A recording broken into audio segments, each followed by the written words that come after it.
I'll out of the physics Okay. Well, that's the problem. The problem is that most people in the world are very stupid, and that's why we're going to hell, and that we almost had a nuclear war. well, it's So idiocracy. It's idiocracy in yeah, it's real the time. idiocracy. It's partly deliberate. See, it's partly because with the world wars, World War One, at least in Europe and England and Germany and everything, the best and the brightest were killed in the trenches. So that's why, when I go to Europe right now, I mean, these guys in control, they're lovely people, they're very charming people, but they don't know, they're like stupid. I can't believe how stupid they are. Do you think there's a hidden hand that pushes this stuff, or is it just that stupid stuff is just more identifiable? I don't know, 50-50. Because I'm not most trusting. people are, yeah. It's I, hard for me to say because I say like, wow, like these guys are getting a lot of numbers and they're talking about a lot of the concepts that I've already been down these rabbit holes for 20 years. And I see Ashton out here pretending like he's an expert on all this stuff, and I have to constantly like show. well, we don't know who's really behind Ashton. It could be, it could be a disinformation I'd operation. like to get Ashton on. I keep trying to get him. I want to get him back on. I'd just be rude to him because he's so stupid. I know. I'm not I tolerant. try to for keep it stupid civil people. because you know what? Hey, everyone's working on their own things, and I just try to offer a platform for disclosure for everybody. Because if these guys have a free energy machine, I told them bring it to MIT with me and let's show it off and prove it to the world. Okay. We had this guy Joe Firmage back 20 years ago. Yes. Yeah. Okay. Gave us several $1 million. Creon Levitt people, Larry Lemke, Network Security, and all that. And we checked out a lot of these things. It was all bullshit. Nothing worked. Nothing worked as advertised because mainly the people, a lot of crackpots out there. There are a lot of Sal Paez's and people like that. And so it's just nonsense.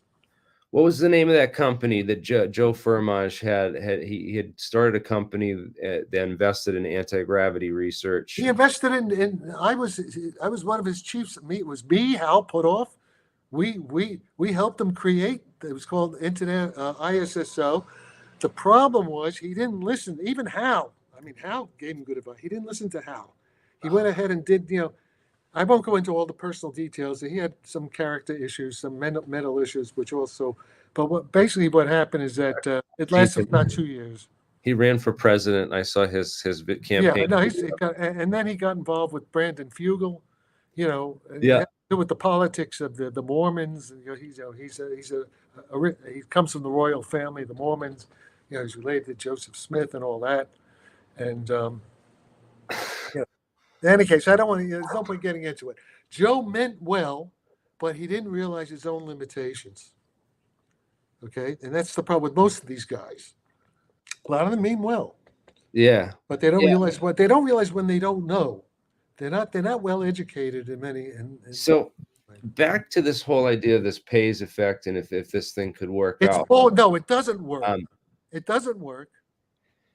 That's not the Pius effect. That's something that don't. No, let's talk about some of these other. We're getting into some of this other stuff, and I wanted to talk about some of these new papers because. That's all valid stuff. But so what?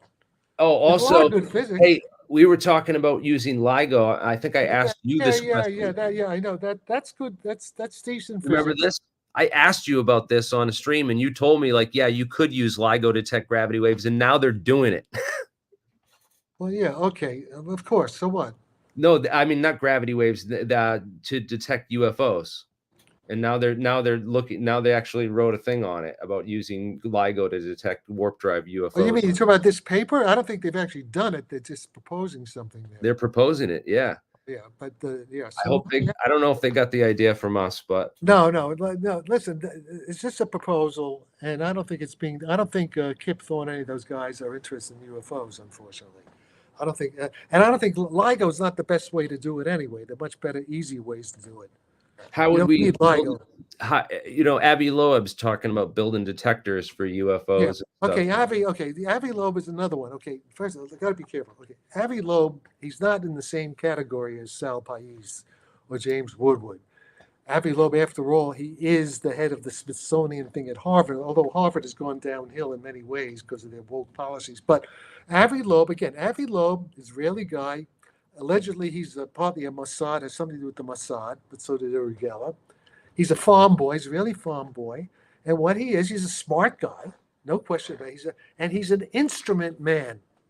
Okay, he knows about instruments, and I'm sure he's very good about instruments. He doesn't understand shit really about general relativity, and neither does that guy Sean Kirkpatrick, was it, who he worked with. They published this stupid paper, and actually the paper was good in a way because what the paper does, it shows that you actually need warp drive, the conventional propulsion, but they never even meant, the whole emphasis, the whole spin of the paper. It's clear to me that Avi Loeb, whether by intention or whether he's just a useful idiot of other people behind him, that he's just being used to obfuscate what's really going on. Because the physics explanation of what's really going on is straightforward, it's mainstream, it's applied general relativity and some quantum mechanics. It's elementary physics. Explains everything. Do you think it's like Operation Mockingbird, Manhattan Project style diversion? I don't know. The thing is this: see. Here's the thing. My experience is that most of the people I know in control, high level, they are really stupid. I mean, by the way, I'm not the only one saying this. What's his name? The guy. The guy from Fox News, from Fox. Tucker Carlson. Tucker Carlson. He grew up, and I know his father. His father was involved in a think tank. I know people. His father was CIA, correct? Yeah, CIA and Richard Carlson. Volume's really loud. Yeah. Yeah, and the point is that Tucker grew up, all these people in Washington, right in the center of things, and he knows how stupid they are, how clueless they are. It's not just Kamala Harris who's stupid. They're also, it's not only Anthony Blinken and all these neocons. They're crazy. They're stupid and they're crazy, and they're dangerous. They're going to get us all killed. They almost got us all killed 2 weeks ago. Yeah, we almost had a nuclear war. Right. Well, Jack, I was wondering your perspective of what Iran did to Israel. Like, what's your geopolitical take I don't on know. that? I don't know right now, too, because they're covering up. I don't want to bring that up. I want to keep it on the science. Let's stay on these guys on this. So, let's stay on this. It looks like Ashton Forbes, Dave Rossi, and Sal Pays are all kind of teamed up together. Yeah, there's some group of idiots, okay? They're a bunch of schmucks, and anybody who listens to them is just as stupid. They'll get, it's stupid. They're not serious. As they used to say in the KGB, they are not serious people. And then this got 804 views, and it starts off with Bob Grenier talking about these videos. Great science. He mentions my name, but they don't really talk about my work or anything about me. Dr. Robert Grenier from the Martin Fleischmann Memorial Project. Yeah, and the video is just a short. He's talked about some of the work and this, but it's a short clip, and he just goes into like the video and why he thinks the video is legit and gives some video of what? What are you talking about? I know what you're talking about. Of the orbs. He's talking about the orbs in this. Oh, video the orbs. Stuff the orbs. The orbs are real. So your take is the orbs are real, Jack? Yes. Orbs. I don't know about this particular video. I happen to know a lot about the orbs. Well, let's hear about orbs and the because I've talked to a lot of different experts. I talked to T.D. Barnes of Area 51. He seems to think it's ECCM, like plasma balls. Yeah, okay. You want my take on the orbs? And I want your take. I don't care what other people have told you. I just know what I know. Okay. I don't care. Right. Let's not waste time with other people. I don't know who they are. And this is not the orbs in the MH370 videos. No, I'm not talking about those orbs. I don't know. I'm not saying. Right, I'm going to get that off the screen. Yeah, just get it. I'm talking about Bledsoe. The Bledsoe guy. About him. Yeah. Bledsoe. Also, my friend today says he tried the CE5 meditation from Stephen Greer and summoned an orange. Okay, orb. Greer, I don't trust Greer. I'm not saying Greer's a. Yeah, but a friend of mine said he's summoned the plasma orbs in general, right? They're plasma. Yeah. All right, if I can say it, if you guys just shut up and let me talk, okay? Because none of you guys know what you're talking about, okay? Yeah, we're a bunch of schmucks. Okay, the orbs. There is a species of non-human intelligence that are sentient plasma orbs. Okay, and the physics of this is fairly well understood. Is this guy Ken Scholl? By the way, there was a paper by a letter by Richard Feynman that a friend of mine, this guy Daria, found. And I actually worked with Ken Shoulders. Right? Ken Shoulders was part of our group with Firmage at ISSL. Ken Shoulders was a serious guy. And so the orbs, there are several kinds of extraterrestrials, or what NHIs, they're not non-human sentient intelligences. And the orbs is one of them.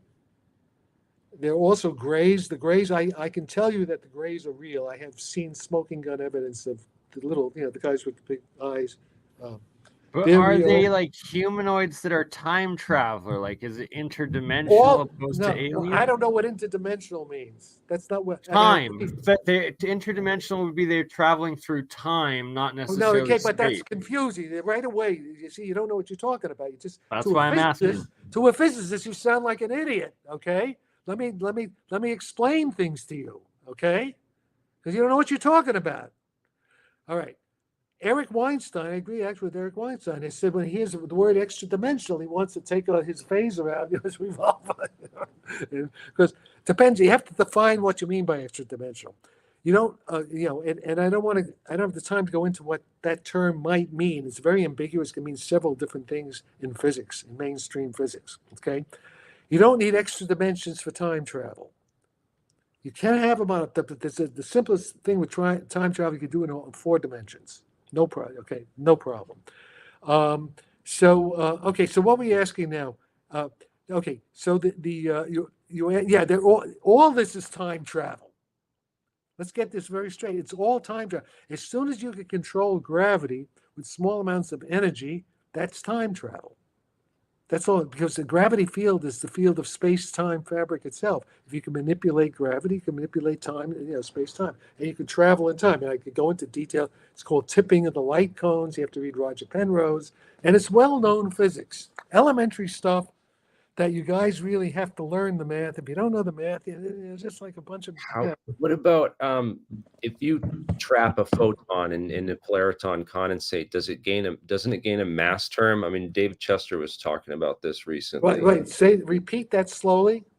There's like a mass term that can be gained in the photon if it's in certain. Yes, I've been publishing that. I've been, it's elementary math. It's called the Higgs effect. The Higgs field. It's called the Meissner effect in superconductivity.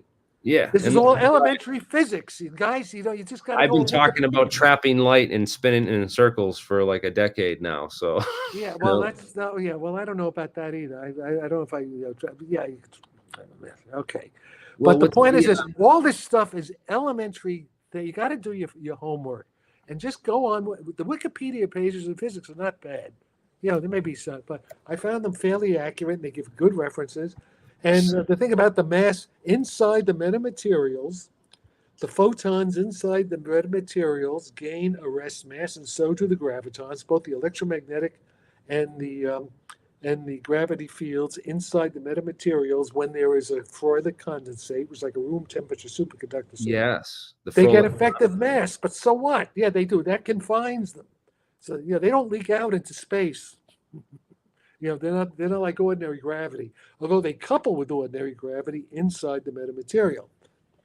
So the answer roughly, but extra dimensions, like there's a guy, Bernard Carr, who's a very good physicist. I know him for years. He worked with Stephen Hawking, Cambridge guy, Englishman. He has a 5-dimensional theory. Okay, and that's there was a Kaluza climb. A string theory does have 11 dimensions, in some versions 23, whatever. But the point is, you really don't need that. You really don't need that. In what's called ordinary gauge theory of the standard model, they have extra dimensions, but they are internal symmetry dimensions. It's called fiber bundle mathematics. Okay, but you don't need extra dimensions to explain any of the high strangeness of the ESP, of the UFO phenomena. You don't need that. There's a minimal, you can explain it without any of that. So if you hear like Louis Elizondo's an idiot, okay, He means well, but he doesn't know physics. I think he did have some training in Question.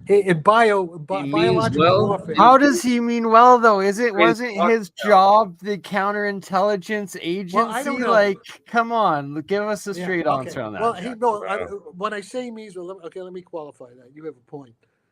What I mean is the core narrative, which is we're being observed. Okay, NHI, we're in contact with this non-human intelligence, higher intelligence. I say they're time travelers. Okay, all that is true. The explanations of it, how to understand it, none of these guys understand.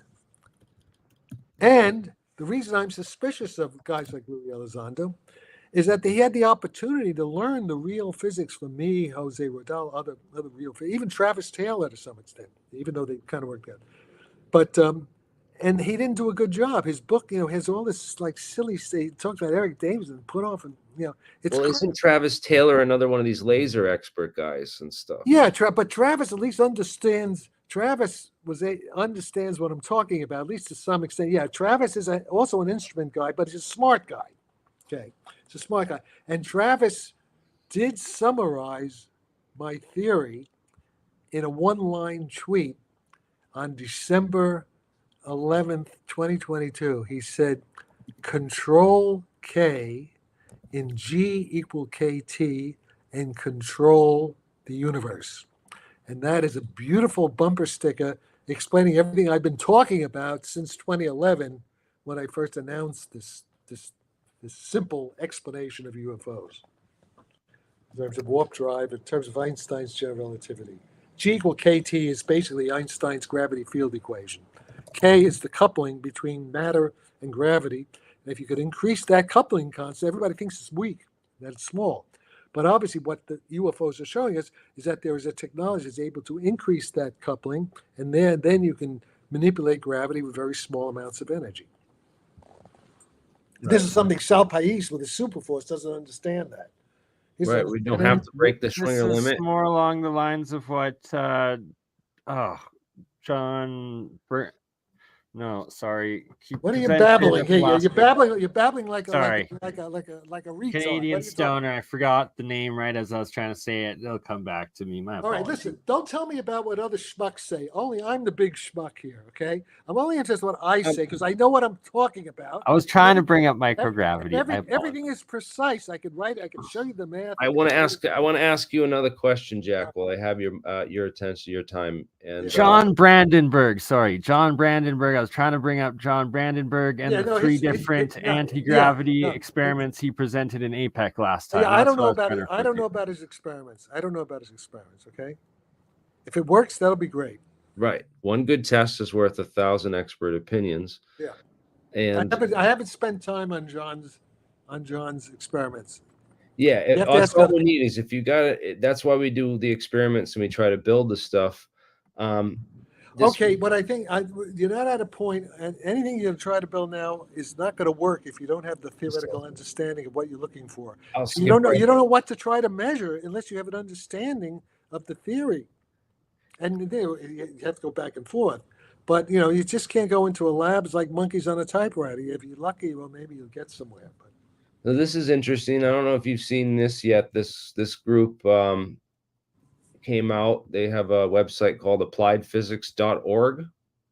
I don't think it's not related to the journal at all. But it says that they're this is it's okay, but they're toy models, and this ask it's mostly vapor. It's mostly bullshit. It's not totally bullshit. But is that Bobrick? Who are the people? I don't know who's behind it. It almost looks it says. Just look, they'll give their names. Well, I think it's Lens. Is it Lens? Our team. Okay, it's Gianni. Bobrick. Yeah. Now these guys know something.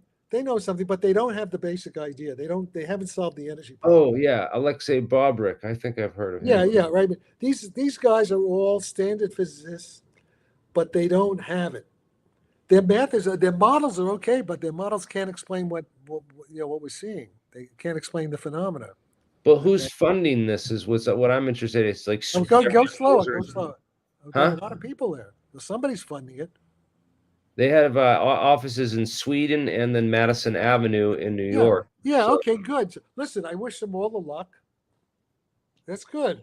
but look, But these guys, okay, these guys are not of the same caliber as Paez and Woodward and Putoff. These guys are above that.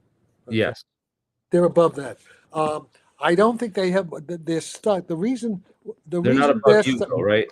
they don't have the idea of increasing the coupling constant between. Their math is correct, but you have to understand.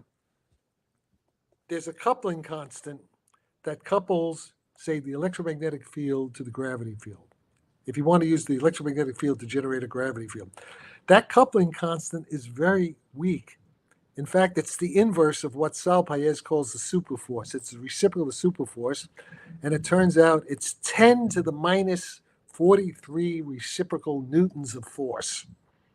That's the coupling. That's the coupling that Einstein used in 1915 when he, in order to show how his general theory of relativity reduced to Newtonian gravity, and with bending of light, all that stuff. So it was a purely empirical thing, and for very stupid reasons, everybody in physics, almost everybody in physics today, thinks that that's a fixed constant. You can't do anything to change it. And in that case, it's in warp drive. I'd say if that constant, the inverse, I'll use Paez's thing, the inverse of the superforce, if that is fixed at 10 to the minus 43 reciprocal newtons, that would mean that UFOs could not exist. So since we know the UFOs are flying around, Commander Forever tells us the Tic Tacs, all that stuff, and a lot of other, evidence for it. So we know that assumption is wrong. And once you realize that basic belief, it's like believing in the Immaculate Conception. It's a religious belief. Physics is based on evidence. The evidence is that that's not true. And as soon as you realize that's not true, everything falls into place and we understand it. Now, then the question is, how do you manipulate that coupling constant? And that's Manhattan Project 2.0. So I don't see anything. I'll have to look at that. Send me that link again. But Has there been a Manhattan 2.0 in the last 2-3 generations? Or have there been several? There haven't been any. This has been bullshit. There was one thing they tried. I know these guys. When I was at Cornell in the late 50s, it was Ed Witten's father, Lewis Witten, and Bryce DeWitt, and Wheeler. And I personally knew. I don't know. I didn't know Louis Witten, but I did know Bryce DeWitt. I worked with John Wheeler. I know some. And they tried to figure it out, but I think they failed. They definitely failed because I would have heard. I knew Feynman, and I would have heard Wheeler. They would have said something in the 60s. They failed because they didn't have the idea. They just assumed that the coupling constant, Newton's G over speed of light and vacuum to the fourth power, they assumed that was fixed. You couldn't do anything about it. Forget this spin vector potential. That's noise in my signal right now. That's irrelevant. Okay. Yeah, irrelevant. It's you're going off like a chicken without a head. You're just like randomly showing shit. No, I'm trying to find the right slide. I'm sorry. I'm trying to find it. All right. I'll take it down. I mean, that's good physics. Don't get me wrong. Yeah, that's interesting physics, but it's not directly related to what we're talking about. Where you have a paper I could look up for that? I mean, I know you have. I got a million things. All the PowerPoints, the forensic. It's all over the place. Well, in response to this question, the missing trillions, that just could be good old straight corruption, right? It doesn't necessarily mean let's not confuse. That's a separate issue. Yeah. Now, it could be so. What David Grush and other people like that have indicated that these guys may have stolen trillions of dollars from the taxpayer, with these black projects. And they were so incompetent. So that's maybe why they're afraid, because if it comes out, they're afraid all going to jail for fraud. CIA's Ronald Pandolfi, he's basically said that he calls them crooks and loons, defrauding the government. So I don't know if the details. We'll see. But that's part of the problem. Definitely part of the problem, and part of the problem why the Yemenis in Iran have hypersonics and we aren't fielding them right now. All right, but that's a separate. He That's a doesn't separate want to issue. get into politics. I mean, I'm willing to get into Sorry, politics. my apologies. My Jeremy. apologies. But yeah, just let's stay on. Okay, is there anything? Is there any? I mean, I think we've covered I want everything. to talk about this. We briefly touched on it, and I want to go back to it because I want back to what? this is a legit paper though, because I saw Ashton had posted this paper of Richard Feynman talking. Yeah, I posted it. I posted it about 2 hours ago. You posted, so that's legit. That came from you. Yeah, he copied me. He monitors my website. I put it up there about 2 Well, hours at least he's trying to. Well, Yeah. maybe I don't know. This maybe the guy sent to me got it from him. I don't know. Well, yeah, I mean that was pretty wild. Yeah, but the point is, he's talking. Feynman is talking about Ken Shoulders. I worked with Ken Shoulders on that problem. I think there's a paper between me and Ken Shoulders on this very problem. Is that how Feynman came around to this? Because he originally no Feynman. This paper was written in Feynman's letters like 1986. I didn't work with Ken Shoulders until 1999. So this was before. But Ken Shoulders was a big shot. Ken Shoulders was like, who's the guy? The father of EVOs. Now, just listen. Ken Shoulders told me that he worked for the CIA, part of his thing. He was the guy who made all these little gadgets, like in the James Bond novel. Who's that guy who makes, the pen, the exploding pen, stuff like that? For the Q, agents. right? Was it Q? Yeah, I forget that, who, but he's that kind of guy. He's a legitimate guy. And Feynman, from the letter, Feynman apologized. That's amazing. Feynman apologized to Ken because when Ken first came in and talked about the physics of the orbs, this is the physics of the plasma orb I'm talking about, okay? And how could you get a bunch of electrons to not blow apart if they rotate, you have a magnetic field, And Feynman finally realized that what Ken was talking about, that there was an elementary explanation for how these things can hold together. Even classically speaking, there are other ways they're holding together. I think it would have to do with quantum mechanics, but right now. So this is what Feynman's talking about with Ken Shoulders. That's the classical part of the physics behind the sentient orbs that a lot of these experiences are talking about. Uri Geller says he got his powers from an orb. Joe Firmage, all kinds of people. Dan Smith. I mean, a lot of people talking about the orbs, and it goes back to the Middle Ages, even back in history. Well, like ball lightning style orbs, correct? Yeah, but it's not ball lightning. It's plasma, and it's consciously plasma, directed, and they. Well, of course, plasma. Okay, plasma has both ions, has both positive and negative charges. What Ken's talking about here is only negative charges, but rotating with magnetic fields. A little bit different, but they're loosely speaking, it's a kind of physics that's related to the orbs. It's interesting stuff. Yeah. At first, it sounds pretty crazy, but as you can see, even Feynman issued a letter of apology, which for Feynman, that was unusual. Not easy, yeah. Okay. All right. So what else? I was blown away that Richard Feynman and Ken Shoulders had a collaboration. That's well, briefly. It was just briefly. And by the way, at this point, Feynman was already dying of cancer. Right. And he was going to Esalen. Turns out, just a side story, Feynman's girlfriend at the time, when he was dying, she was a psychologist, was my girlfriend briefly afterward, 10 years later. We shared the same woman. Yeah. So that's pretty funny. Plus, I knew Feynman. Feynman helped me with my thesis in the 60s. It was a fine man or a fine woman? Feynman, All right, so let's go on. Anything else? Cornell. Heck yeah. I have a couple questions about. Would you be willing to debate if I could arrange a debate with you and Sal Pace? Do you think that would be productive? Do you think we? The problem is I'm going to London in a week, and I won't be back till first week or so in December. So yeah, We can do it in the new year if you want, or Christmas special, mixed mental arts debates. Yeah, I'm more of an experimentalist, myself. I'm more of like I'm not definitely not as well versed in the math and the physics as you or David Chester and stuff. But It can be in 2025 too. We can set a time and date, prepare for it, and just make if you it want to do happen. it, if you want to do it in January, early January, we can do it then. But I'm not going to have time going to London and Paris, and I'll be busy. Sure. For sure, I appreciate your input and what you said about that. What's your thoughts on Eric Weinstein? And okay, we talked about Eric. Okay, Eric is an arrogant asshole, but so am I. Eric's a very smart guy. He's a smart guy from I guess he's from New York. I don't know. No, he's from L.A. Smart Jewish guy. And I don't know about his geometric unity claims.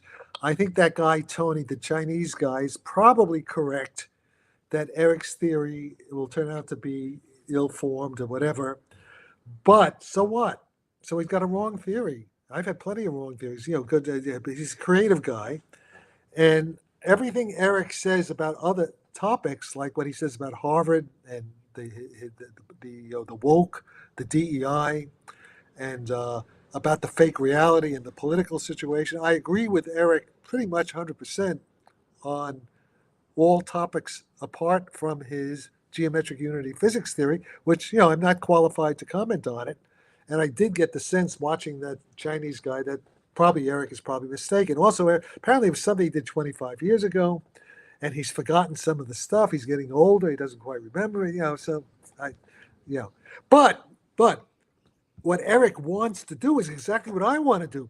If you look at Eric's podcast with this guy, Chris Williamson, a recent podcast, Chris Williamson, and Eric criticizes Elon Musk for the same reasons I do, saying, well, listen, you have this stupid rocket. The rockets are not even good to get to Mars. You're not going to get to the stars in a rocket. You should be trying to control gravity. So Eric he's in tune with everything I've been saying, but he doesn't, he should, I pissed him off because, I piss people off easily, right?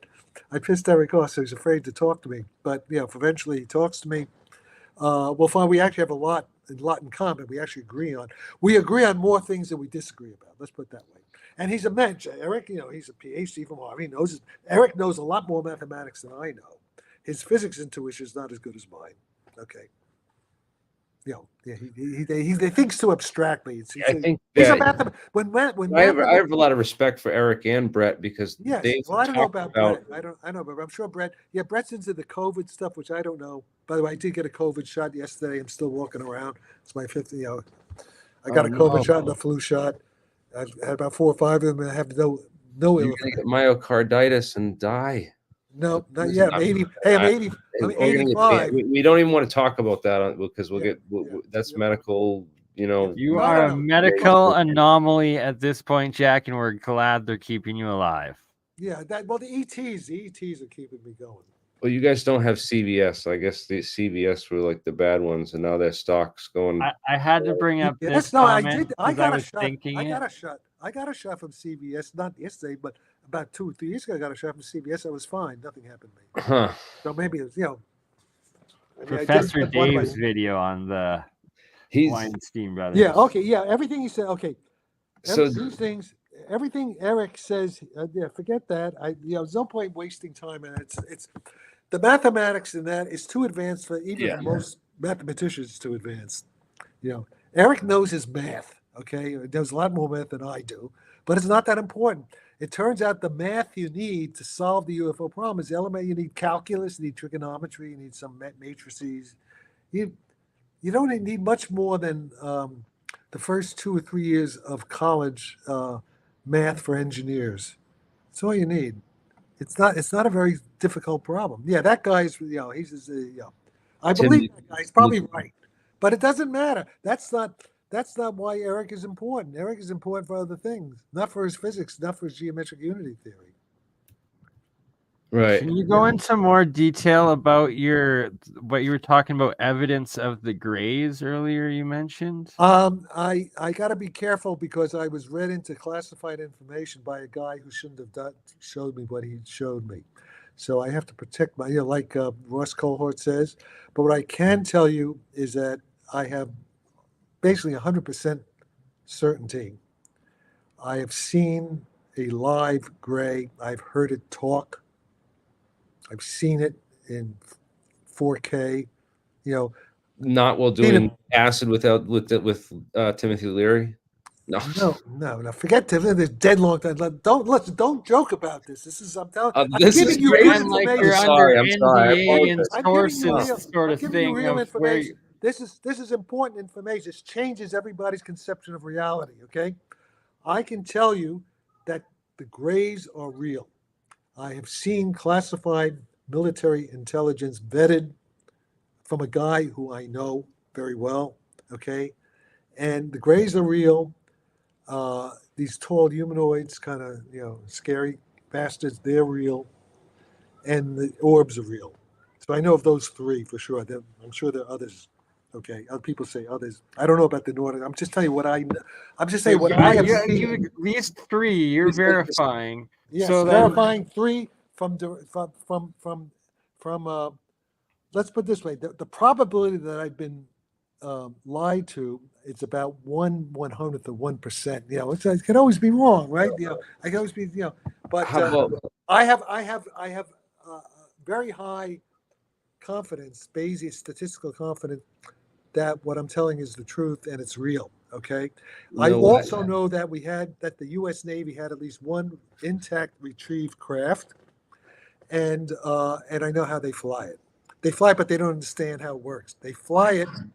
They fly it because all these craft are alive. Igor, it's alive. Conscious. These are conscious artificial intelligence. Okay. And are they type 3 cybernetics? Wow. But I've heard that the term cybernetics was, came out of these programs and stuff. Well, that could be. I mean, actually, that's an interesting thing because I was a graduate student at Brandeis in 1960 when Norbert Wiener at MIT, he's the one who coined the term cybernetics. So, and I was, one of my professors was an associate of Norbert Wiener's. So I don't know. But the point, it's what I'm saying, it's conscious artificial intelligence. Remember, the CIA 50 years ago, it's in How the Hippies Saved Physics, said, Jack, we want you to work on 2 problems. How does consciousness work? I mean, physics, not the airy-fairy bullshit. Right. And how do flying saucers fly? 50 years ago.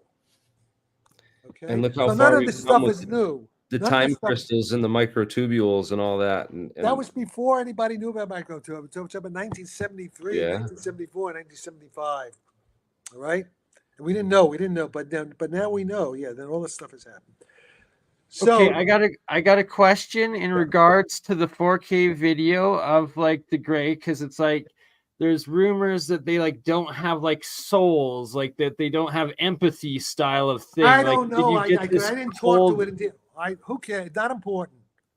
Who cares? That's bullshit. No, it's like your feel for it. Like, what sort of thing did it seem in this video? Like, did it have a personality? Like, can you describe it? You know Walter Bosley, right? What? Walter Bosley, right? We've interviewed Walter before. I know Bernie knows Walter Bosley, but Walter Bosley's dad worked for the Aero Med Lab at Wright-Patterson Air Force Base. I don't know Walter Bosley. Walter Bosley, former FBI, former Special Air Force investigator as well. Right, so what did he say? Yes, he's OSI, and his father worked at the Aero Med Lab at Wright-Patterson Air Force Base in the early 1950s. Said that there's bodies there. He said he saw the bodies. Yeah. Well, of course there are bodies there, but I'm talking about a live one, not a dead one. I'm talking about a live one. I know that's crazy. You said you so the live one, did it have a personality? I just like.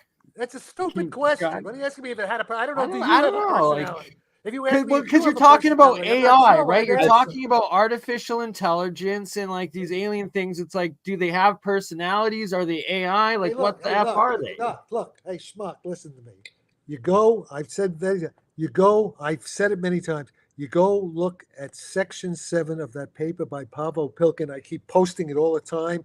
You read that fucking paper and you learn something first before you ask a stupid question. Okay. It's just elementary I'll shit. reference that. It's a solved problem. You guys are yeah, like, it's like I'm Planet of the Apes. I found this before. What is this? Pavel Pilkin. I gotta find this and link to it. I mean, I post it all the time. Just go on my web on x.com. Yeah, I'm gonna go on Twitter right now and find it. Yeah. Jack Sarfatti on Twitter. Ladies and gentlemen, the one and only, the legend himself, Jack Sarfatti, joining us. You know, it's like you guys are like recruits at a Marine boot camp, and I'm the drill sergeant. Okay. Yes, you are, sir. Because if you don't listen to me, you know what? If you don't listen to me, like if you go to join the Marines, right?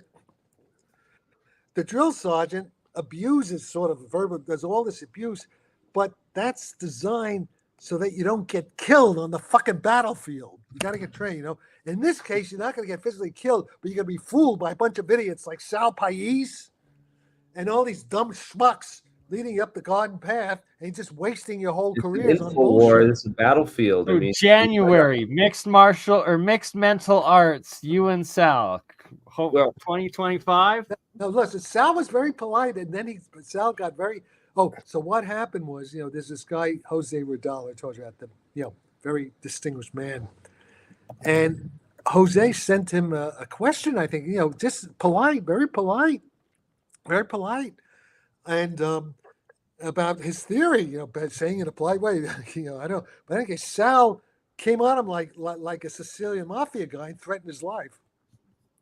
Basically, and the same if you see what he wrote to me, he says, you know, he's basically his Italian temper came out. So it'll be Jeremy, myself, and Tim Ventura. We'll have the 3 referees between you and Sal in 2025. Listen, I don't want to be impolite to the guy.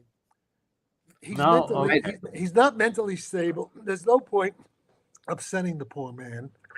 Look, it's not important. I want to engineer a UFO. I don't want to conduct a circus. What's that? I want to engineer a UFO. I don't want to conduct a circus. Exactly. It'll just be a circus. It'll be like, what are the thing that that the show where they all fight each other, you know, on the.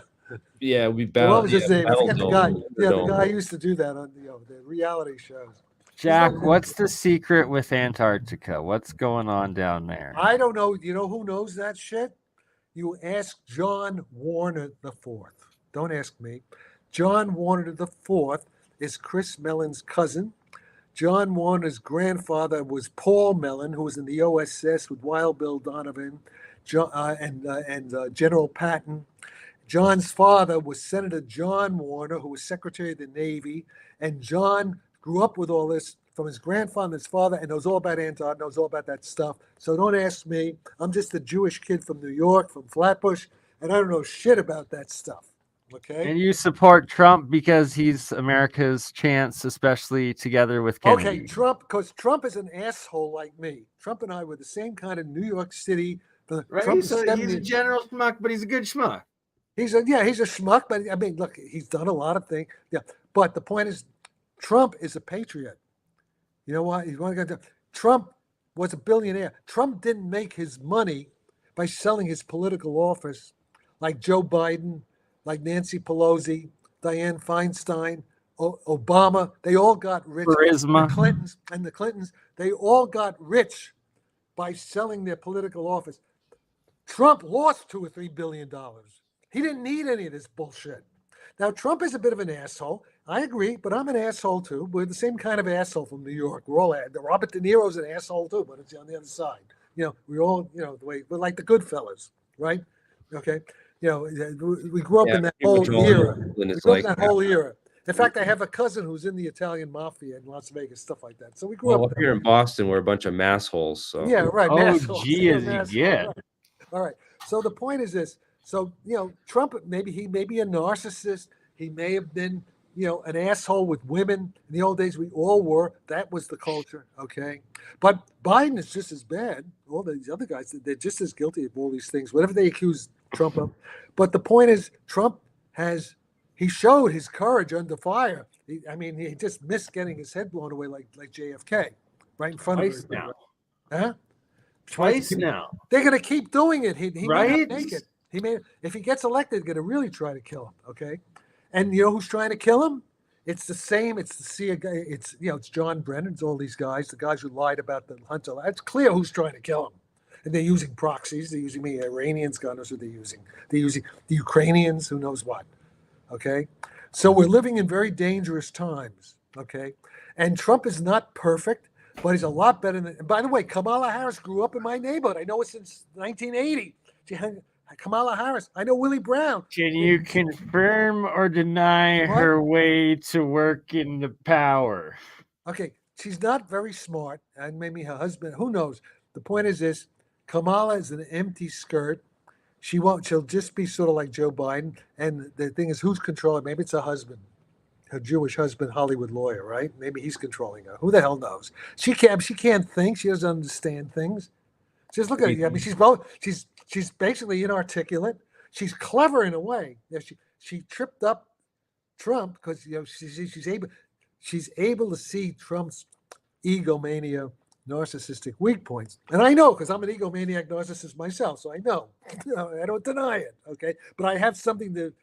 Trump has a reason to be a narcissist. He's a great man. He built things. Look what he did. We have reasons to be assholes. We're assholes, but we know we're assholes. Okay.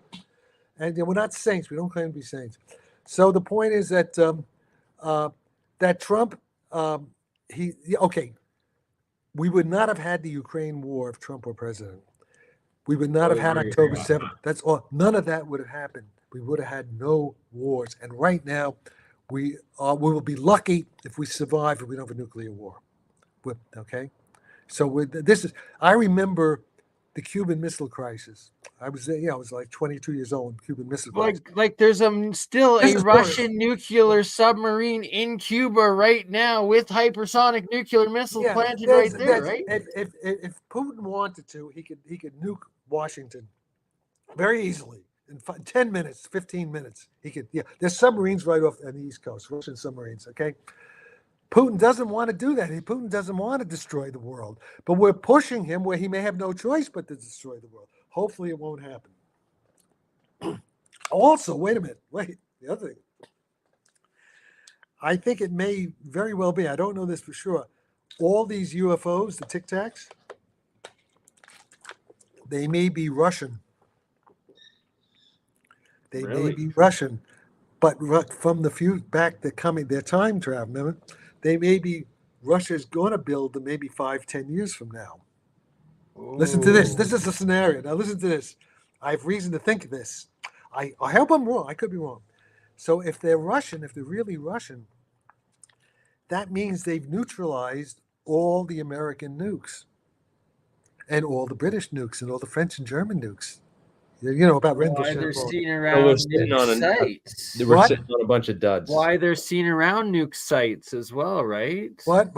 Because aren't they always showing up around nuclear sites? American nuclear sites. Yeah, we already know that, Bernie. But so that would make sense then if it's a Russian thing, why it would be going for it, right? That's your case. Okay, just listen now. I have a narrative here. I'm not saying that it would make a good movie, a good science, and I'm not saying it's true. But I have reason to think it might be true. I'd say 50-50 because guess what? Because the Russians understand what I have been doing. They've been following it very closely for years. And they invited me to Moscow last summer. I didn't go, but they know I didn't have to go. They wanted me to come to Moscow State Physics Department. Quote, Jack, we'd like you to give your vision of UFO warp drive. Okay, I didn't go because and do it over Zoom. Give it to them on Zoom. No, but the Zoom didn't happen either. But because that was just when Piroshkin, whatever his name, the guy with the Wagner group, he started the mutiny. It was right around that time, early July, 2023.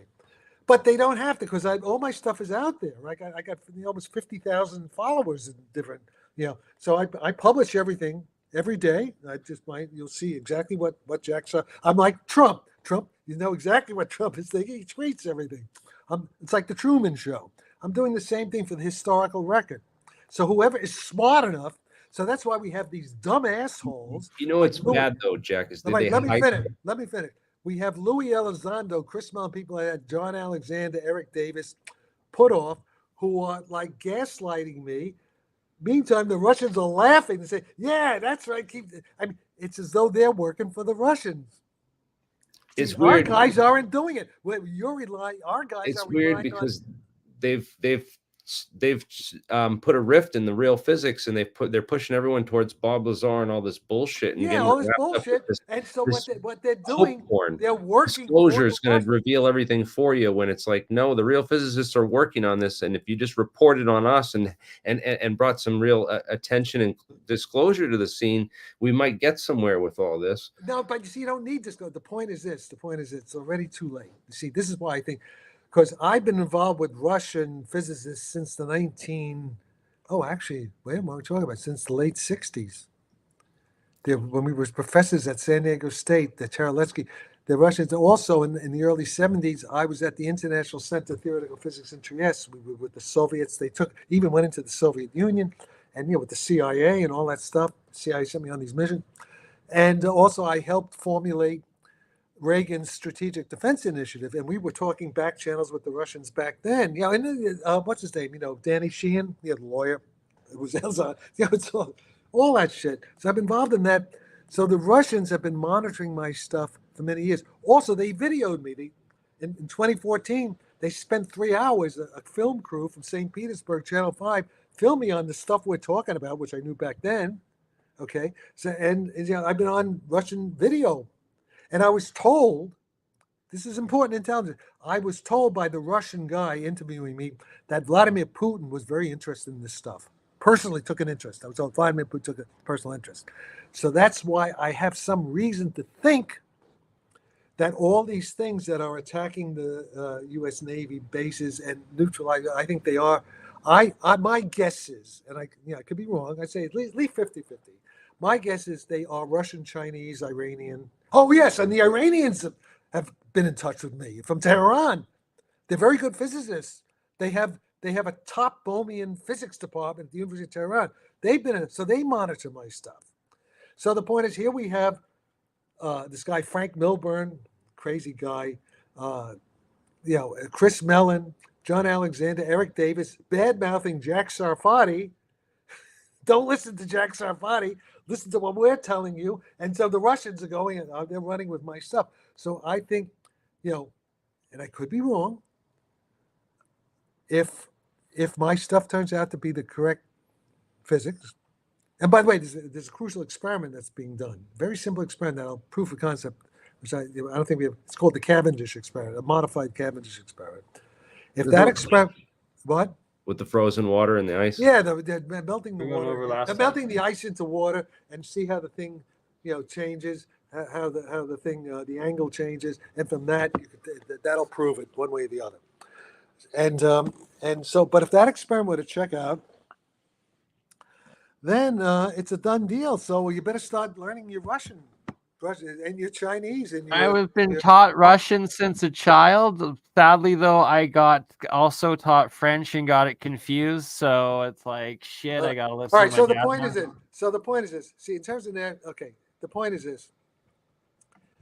I think probably these UFOs that are harassing the U.S. Navy, I would guess, my prediction is that they are Russian, because Hal Puthoff, Eric Davis, Colonel John Alexander, Chris Mellon, all these people have wasted everybody's time with bogus physics when they weren't working on the right stuff. And the Russians have been working on my stuff for years. Well, they might have wasted the Russians' time too, because it looks like they're looking into some of the similar stuff to what Pays has been talking about. I don't see that. I no evidence for that. What's your evidence for? Why are you Do you think that? No, you don't think the Russians have been trying to dig into the Pays effect at all? Of course not, because the Pays is so okay, stupid. I actually have to interject because you brought up the Iranians. Do you know of Mehran Keshi? He's supposedly a second-generation nuclear physicist from there. But I bring him up specifically because he claims Sal Pius to be a fraud that stole something of his. Well, they're smart. They're not stupid. I haven't met a stupid Russian physicist or Iranian physicist or a Chinese. None of them I've met are as stupid as Sal Paez and Jim Woodward and Hal Puthoff when it comes to gravity. They're much better. They're smarter. So they're going to win. They won. They've already won. We've lost.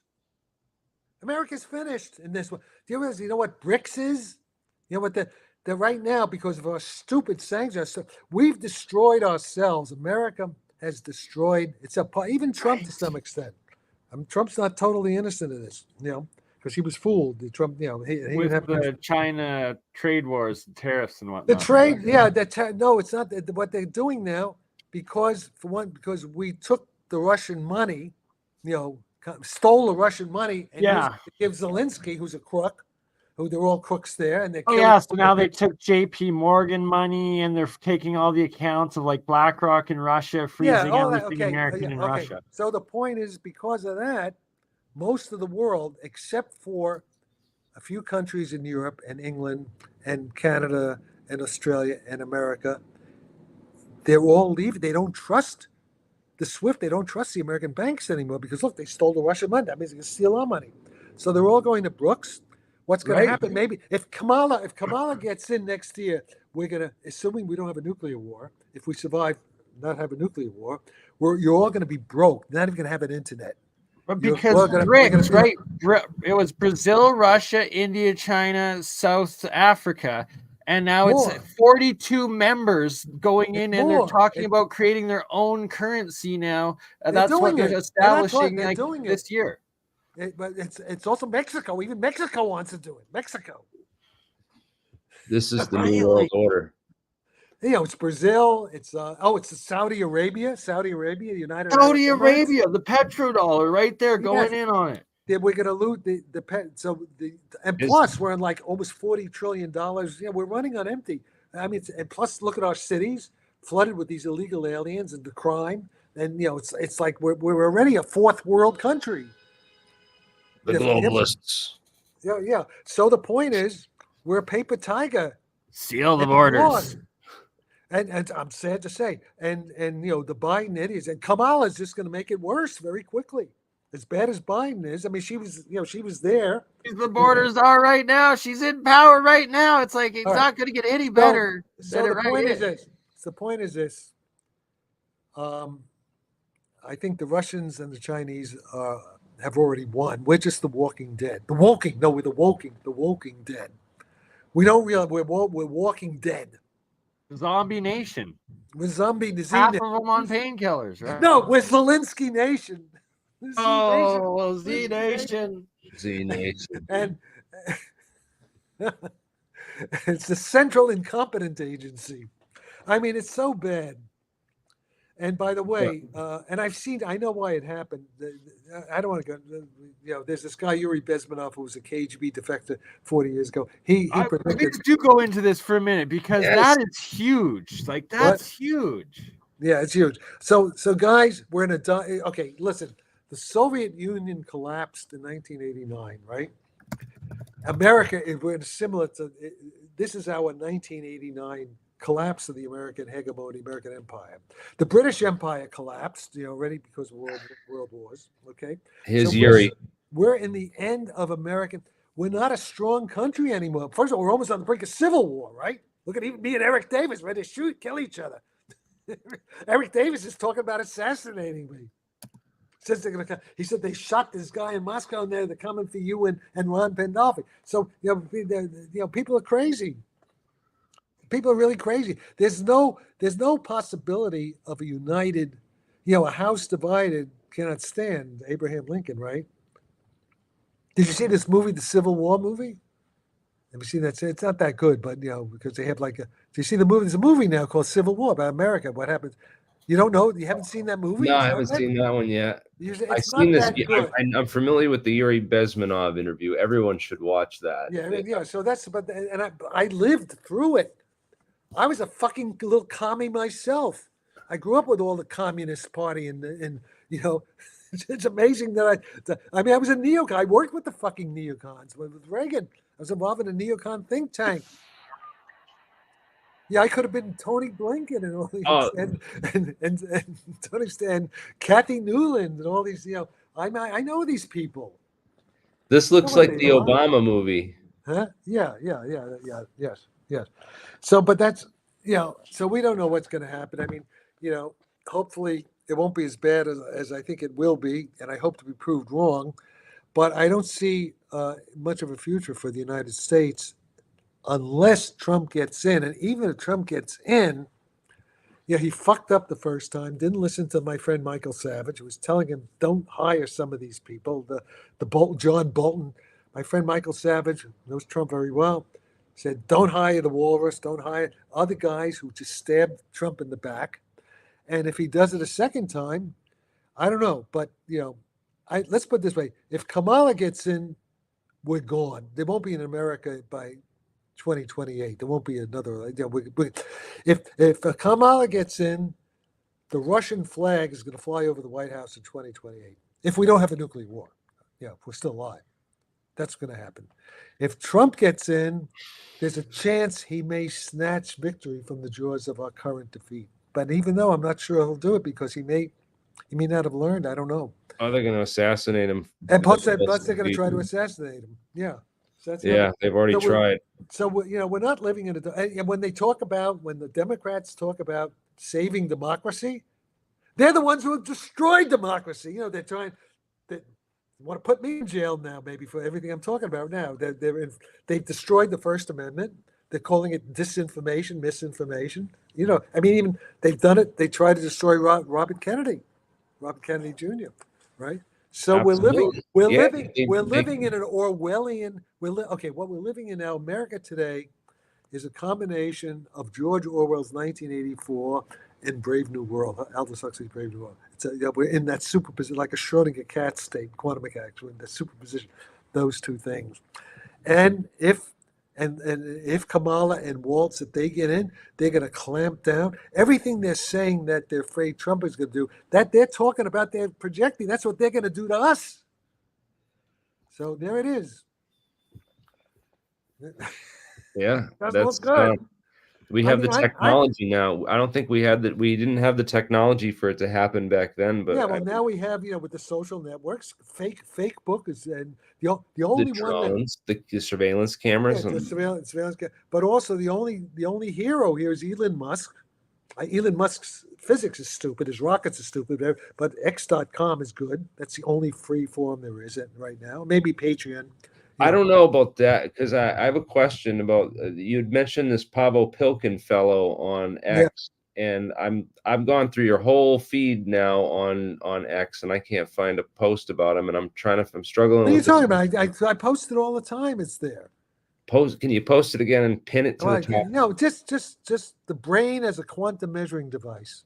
Just Google the brain as a quantum measuring device. I send it all the time. It's almost I did it at least 3 times today. Section 7. They must be hiding it. I don't know. No. Just go on Google. He's a Finnish name. I can't spell his name. Just put Paavo. I remember we talked about him before. Paavo. Paavo. Paavo. And then the brain as a quantum measuring device. It'll pop right up. PAA. It's 2 A's. Yeah, it's 2 A's. I tried 1 V and 2 V. No. 2 A's and 1 V. Paavo. And it's Pilkin with PYL or something like that. Yeah, this is it right here, guys. I also brought my friend UC in Section 7. Section 7. Go to set. Matt, I don't know if your mic's working. Section 7. First, you should read the entire paper, but study Section 7 is the Jack Sarfatti theory, and that explains the whole high strangeness of UFOs, explains everything. Not the propulsion. The propulsion is something else. But it explains conscious artificial intelligence. It explains the grays. The grays are probably conscious. I think they're androids. They could be hybrids, some partly organic, a mixture of organic, probably hybrids. And they're probably just like the working robots for maybe the Nordics or some of these other ones that people talk about. It's the macro quantum coherence. That's it, man. That's all you need. That's what gives mass to the photon and the graviton. Yeah. That's it. So all this stuff is standard physics. I didn't have to invent new physics, really. It was all there. It was all standard. It was there. So that people don't understand regular physics well enough. And so they made something simple complicated. So there we are. Okay. Any other questions? I'm trying to get my friend Matthew in because I'm sure I don't know if his mic is working, but Can you I'm hear sure me? he has. Jeremy, I can you hear me at Matt. all? Oh, okay, cool. Yeah, Cool. Jack. Just wanted to make sure. We can all hear you. Do you have any questions All right. for Jack? No, I'm just listening right now, and I mean, just keep going, and then I'll jump in. Well, I'm not sure how much Jack. Specifically, while I was outside having a smoke, I heard you talk about how you're thinking like the Greys were like partially AI and stuff. That's why I was asking about their personality in the video you saw earlier. I only saw a very short, 2 or 3 minute video of the Gray. His ship, the Gray ship, had crashed, and the military were out. A retrieval unit was out looking for what had happened. And you see this thing behind a bush. It's looking at it, and you zoom in, and it's a Gray. I think it's somewhat hurt. Yeah, look, a little cute, man. Yeah, almost like that. And then the army guy, it's like a horse whisperer. It's okay, come out. Like he's a very, he coaxes it out, and I think it was a little hurt. It was probably in a crash. It's somewhat damaged. And he gives it, talks to it, and it talks a little because it's tiny. It's a small. It sounds like a child, right? Because it's like a 10-year-old child inside. So it has a small voice box, but they mainly communicate telepathically. But it was like talking, well, I can tell you this. Guess what it sounds like? Just let me. No, it doesn't sound like that. No, it sounds like. No, it sounds like. Stop it. Turn off that down. It sounds like the whales and the dolphins. Really, like a sonar sort of thing. It's musical. It's like a musical. Okay, I stopped myself from talking because I wanted you to finish. But when you watched the video, did you almost feel like a telekinetic link into it sort of thing? Or no, I didn't. No. I didn't. It was too short. I didn't. But the point is, I know from other things that that's how they communicate. They communicate mainly by telepathy. So whenever you hear people talking about that, that's all true. Because I have that separate information on that.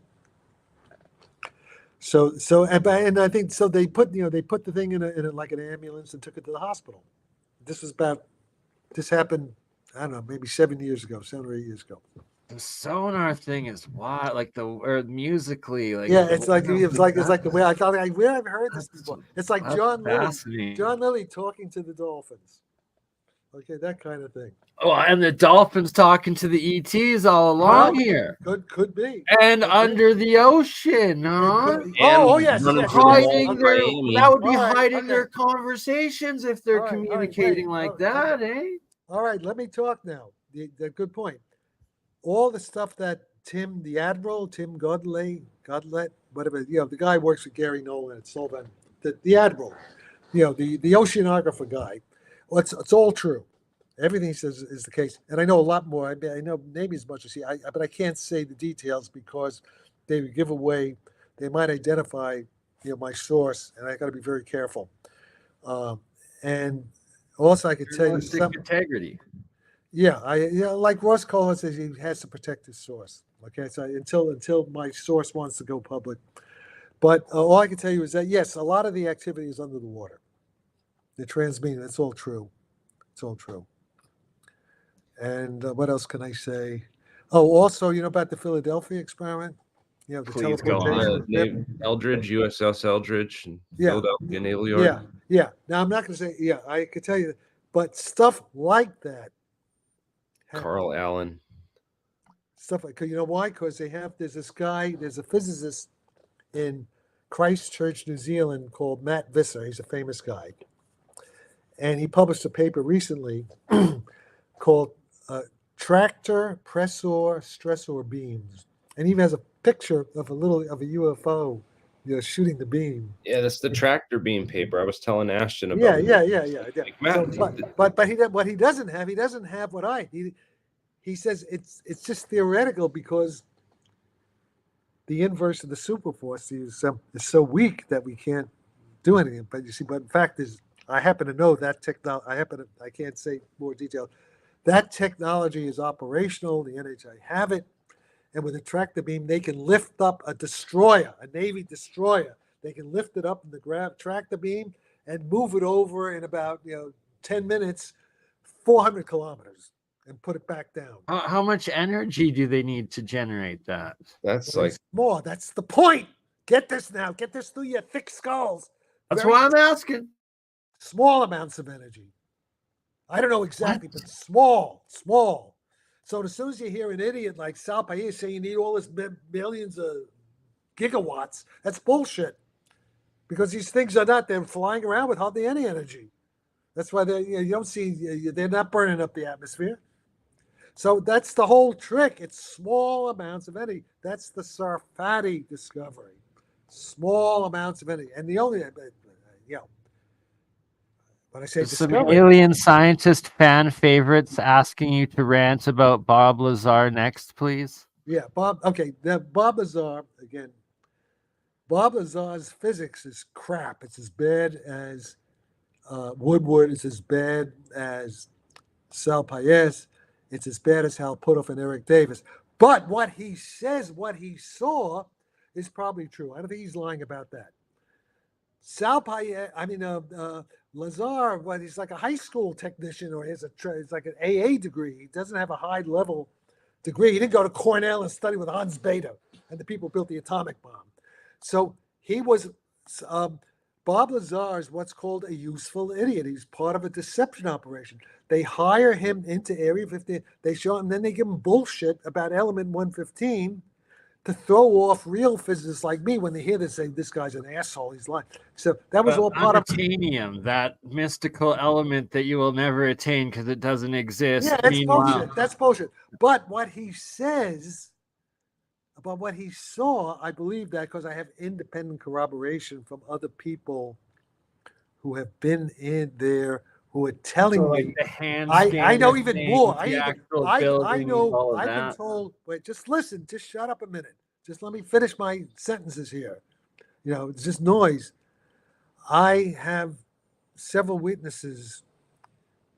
Military intelligence guys, whistleblowers, who have come to me and telling me stuff which I can't go into details. What they saw in Area 51 underground. What they saw. That is even much more than Bob Lazar has ever said. So again, it's 50-50, okay? We got to separate what these guys report, what Bob Lazar says he saw, what David Grush says he was told. Who else are we talking about? Elizondo, even what Elizondo says in his books, what he says about these things, that's all true. It's only when they talk about when they're trying to explain it, and they gaslight me and they don't listen to what I'm trying to explain to them. So they're giving the Russians the edge. They're so stupid. They don't like their Russian phobes, but they're helping. They've gaslit all of us, and they take all the disinfo and they put it on Joe Rogan. So what they're doing in the limelight. Now I'm just giving them the benefit of the doubt. I don't think Christopher Mellon is a knowing agent for Vladimir Putin. I don't think he is. I think he's just stupid. His cousin, John Warner IV, says he's just stupid. Trying to throw the public off while they're working on it in private, and also no, they're not, because they don't know anything. They're too stupid. Listen, I knew Fine, I knew Wheeler, I knew these guys. Okay, if there was anything, I know Kip Thorne. I was at his house many times. Okay, if they really were working on it, because I used to talk about UFOs to them. They couldn't keep it that secret for so long. Okay, they don't. They can't keep that kind of secret among these top guys. Things leak out. I mean, okay, one of the guys my professors at UCSD was the head of the Jasons, Keith Bruckner, Herbert York. I know all these guys at UCSD in La Jolla in the 60s. I would have been written into it. I mean, I come from those cadres. You understand? You're literally the I'm not- pillar of history that verifies, and Yeah. that's I mean, look, Eric Davis was an Air Force. He learned he had a low level technical education in the Air Force or the Army, something like that. And then he he finally got his PhD at the University of Arizona. Not a bad place. Okay, but he didn't study with Hans Bethe. He didn't study with Richard Feynman. He didn't study with I was with Werner Heisenberg in Munich, the Max Planck Institute. Yeah, Right. he didn't get the kind of thing that I got, okay? And also, he doesn't have my creativity. I mean, it's just, he never did anything. I mean, So in any case, so what these guys have done, they've given the Russians a head start. And that's why it's my opinion, I could be wrong, it's my opinion that all these things we're seeing, this advanced technology, is Russian, Chinese, Iranian technology from the future, not that far in the future. And I think they've probably neutralized all our nuclear weapons. If So they we don't can- have it. We don't. I still could be don't believe wrong. Of course, I could be wrong. so. Iran once there's the video of right in the center street, right in front of the Mossad headquarters, these hypersonic missile that struck right in front. There's this big Okay, crater. but that's true. But so what does this have to do with what I just said? It's So just. I mean, it's it's important. I mean, I agree, but it's not quite what I was talking about. What I'm trying to get to you is that the reality of the situation may well be, at least it's 50-50 in my opinion, that the United States, NATO does not have a nuclear deterrent anymore. None of those nukes are going to work. But That's what I mean. Like, if Iran had a nuke, they could have just nuked the headquarters, right? Like, if they wanted to. You don't understand. Iran You doesn't think the want UFOs have disabled No. most of their nukes? Yeah. But also, let me address what he just said. Iran is not the devils that we say they are, okay? Iran is not the devils, okay? The Iranians do not want to destroy Tel Aviv with a nuke. You know why? Because if they did, they would also be killing a lot of Arabs in Egypt and in Jordan and in Palestine, because you can't, the nuclear, the fallout, all that stuff. They don't want to do anything like that. They're not crazy. Our guys are crazy. Tony Blinken's crazy. Lloyd Austin, I think, is holding back. We have a senile president. Kamala's so stupid. She doesn't know she doesn't know a nuke from a schmook. We don't have anybody in charge who's competent, except maybe now Lloyd Austin. Like, literally, Biden was ruled incompetent, too Yes, old to okay. be held. So the point is this. The only serious people out there who are preventing nuclear war is Vladimir Putin, the Iranians. I hate to say this, but we are the bad guys. We're the idiots. We're the aggressors, not them. We've been sold a bunch of bullshit for years. I believed it for a while. I was a neocon.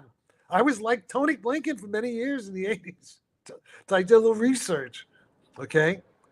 So I'm just going on the basis of the truth. As a scientist, I have respect for real knowledge, not ideology, not bullshit, not brainwashing, okay? So the point is, we've lost, and Do you don't think we can pull together and No, work our way out? I don't see any possibility of that, and I hope to be proved wrong. I hope you're proven wrong too, because damn. But bless you for speaking truth, But in Jack. terms of betting, I bet the betting, people in Las Vegas, I'm sure the smart bookies agree with me. Then they're not stupid. I watched the whole thing on Concrete today with the guy from DARPA. I still got to watch. I only got like halfway through it, but what guy? Who's the guy from DARPA? Who's that? Oh, this guy was on Danny Jones Concrete. I'll bring it up real quick. Here. What did he say? What does he say? His name is but he was talking about he's been involved with he did a whole bunch of research for DARPA on all this stuff with what stuff? He's talking about the PV, the SP. Oh man, I don't know all this. What? I know you're not making any sense. What's his basic bottom line? What is he saying? The basic bottom line. He was saying stuff about blue light technology. So they took out all the they make everything blue light, and that blue light they're using Like blue light. even in my city, mysteriously, all of the traffic lights are now like blue LED lights. There's Yeah. some, Now, what is okay? Just wait. Just is he saying something about mind control? Is that what he's talking about? It's mind. He's saying it's connected to the MK Ultra Pro. You talked to all, but he knows a ton Oh, of that maybe history. so. Okay, I don't know. Maybe so. Sure. That doesn't. I mean, I understand. That's what Section 7 in that paper. they're I'm trying to tell subduing you us, guys. right? Isn't blue calming where red's aggravating, blue's calming? Yeah, So maybe trying to so. subdue. Maybe so. That and that's not my field. For that, you talk to Gary Nolan. He You says talk, the who whole else? Who bunch knows of- that? You talk yeah, to Kid, yeah. I would love talk to to ask Kid- Gary about all even, this. even Gary Nolan's an asshole, but he knows his shit about that stuff.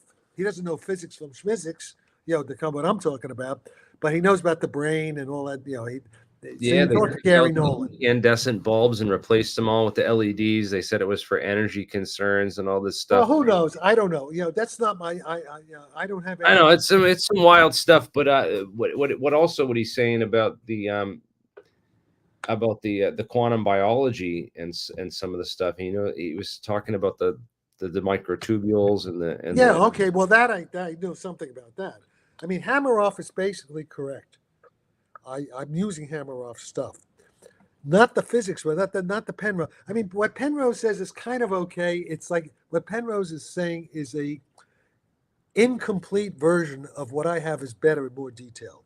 But it's it includes the Penrose thing as a limiting case, is kind of an effective field theory. I mean, what Penrose's intuition is right. Basically, he's saying you need this orchestrated reduction because right now, in ordinary quantum measurement theory, everything is random, uncontrollable. And if it's uncontrollable, it means you can't use it. Entanglement you can't do telepathy, you can't do psychokinesis, can't do any of this high strange stuff that we know people are able to do. Welcome, Michael Brown. Hey, it's been a while. Yeah. Hey, Jack. Hey, Michael. All right, So Mike. I don't know what getting you home. missed. There's some people just tuning in, so let's do a recap of the last hour Okay, and a half. why don't you do a little recap? I'm gonna go take a quick Perfect. piss. Okay. Perfect timing. No worries, Jack. So Jack had posted this paper from Richard Feynman and wrote to Ken Shoulders in January 31st, 1986. This is super interesting. Basically apologizes, saying he's wrong about this. I guess Jack said that he worked with Ken Shoulders on this later during the 90s. So that's the EVO stuff, basically, That's right? the EVO stuff, yeah.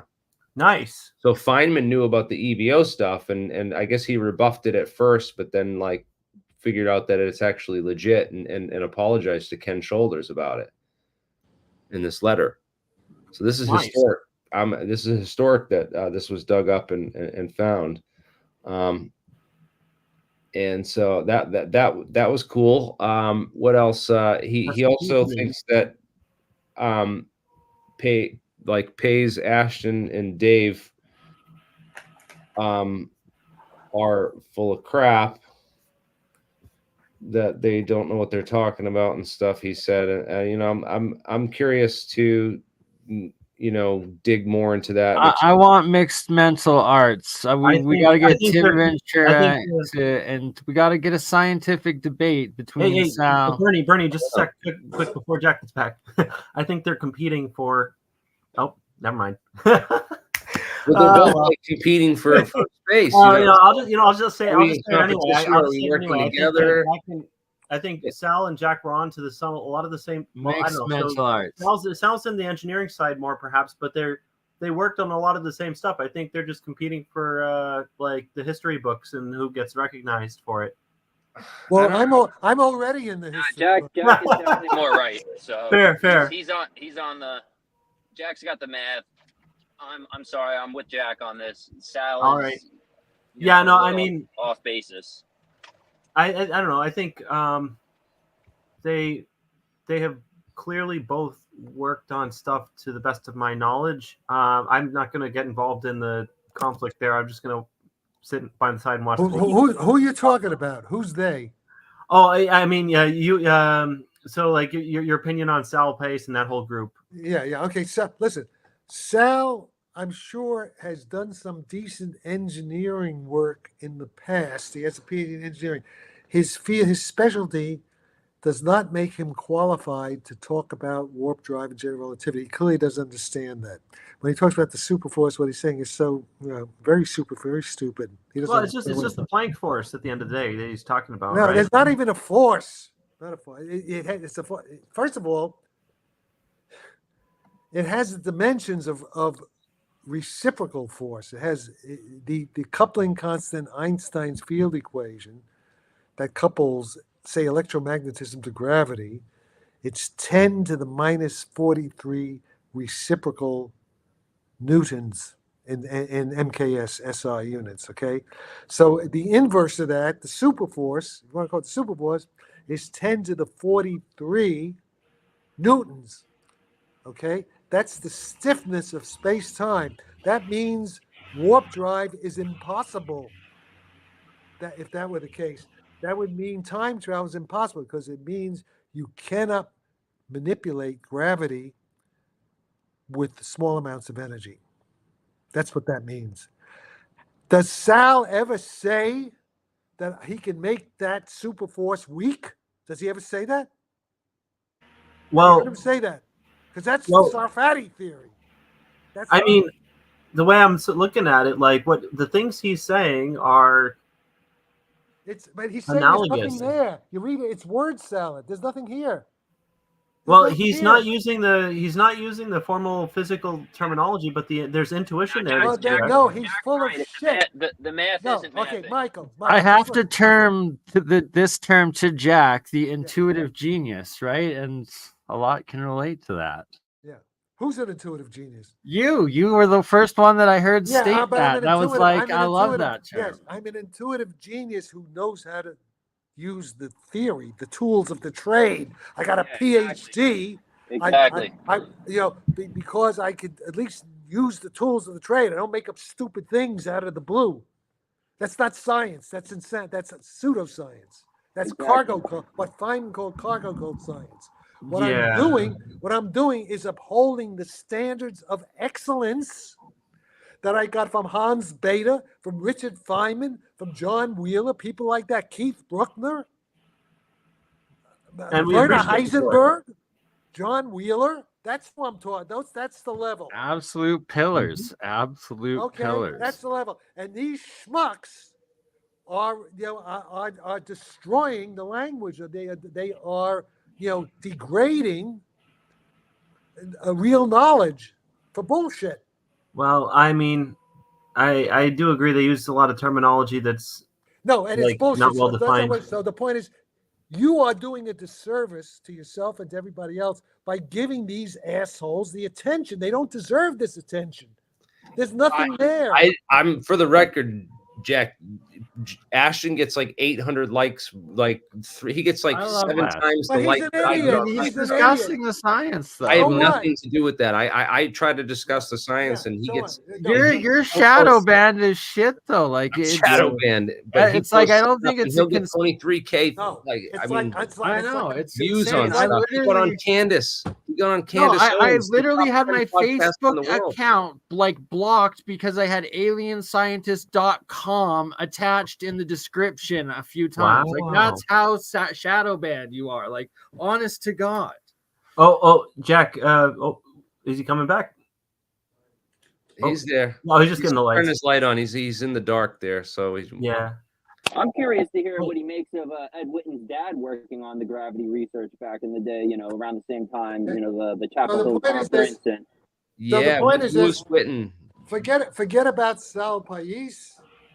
It's bullshit. Forget about Jim Woodward. It's bullshit. Forget about Hal Puthoff. Gravity. It's bullshit. Who else is around? Who else? What are the other? Bismuth and magnesium layered 1D metamaterials aren't the key to terahertz levitation. Well, that's what I said in 2011. They all stole that from me. I'm the first guy to talk about metamaterials in UFOs and warp drive. In 2011, at a DARPA conference, invited talk. They all got that from me. Well, it's just like when the thing that confuses me, I guess, in this is that you talk about these Froelich condensates, which are where'd everyone go? Oh, it's just All right, I want to bring something up because he said this book's from 2009, Jack, Yeah, and it has the bismuth layered metamaterial in it. He talks yeah. about So, and what does it say about it? Paul Laviolette. So, all right, but what He does he talks say? about the arts parts and stuff. Yeah, but what does he talk about? That's UFO drive and warp drive. Does he say that there? He mentions the 2005 Podolsky, paper on the, the There is no terahertz. 2005 Podolsky paper. That's bullshit. There's no such thing. You don't know what you're talking about. What Podolsky? Podolsky died in the 1950s or so. He was dead then. might have been the wrong name. Victor Podolsky, and with that terahertz All right. perspectives and left-handed metamaterials. So what? What about it? That's all. I mean, that was all stuff that Putoff brought up in 2018, but Paul Laviolette somehow knew about it in 2009. Does he say that that's going to weaken the stiffness of space-time in the Einstein field equation? No, I'm just saying it's 2008. So You just said what? 2011. No, listen, you're not thinking. There's no logic to what you just said. There's no connection. You're not connecting the dot. Okay. So yeah, people know Well, about connect them for me, metamaterials. please. You don't understand what you're talking about, Jeremy. Yes, people knew about metamaterials for 30 years, but they didn't Talk say. about the arts parts and the bismuth magnesium So- layers. so just- actually. And what about it? And what about it? So both things use Jeremy. Both things use bismuth magnesium, but the thing here is that what is the specific interaction that causes the larger cross section with gravity and things Yeah. we're Does he looking for? talk about? Does he talk Yeah. about? No. So that Okay, so doesn't there you mention are. any of that. That's So what it's Jack's so saying it's here. irrelevant. So Okay. you have to So- think so, like, precisely, man. So bismuth magnesium was there then and is there now, but What? it doesn't. And they're It not even doesn't sure- discuss the they're not even mechanism. sure You're a not going to bit, get but- anywhere from Yeah. it. And so what? It's not actionable. Yeah. And even when Hal Puthoff and Eric Davis, they bring it up, they don't connect it with anything. They just say it's there. Yeah.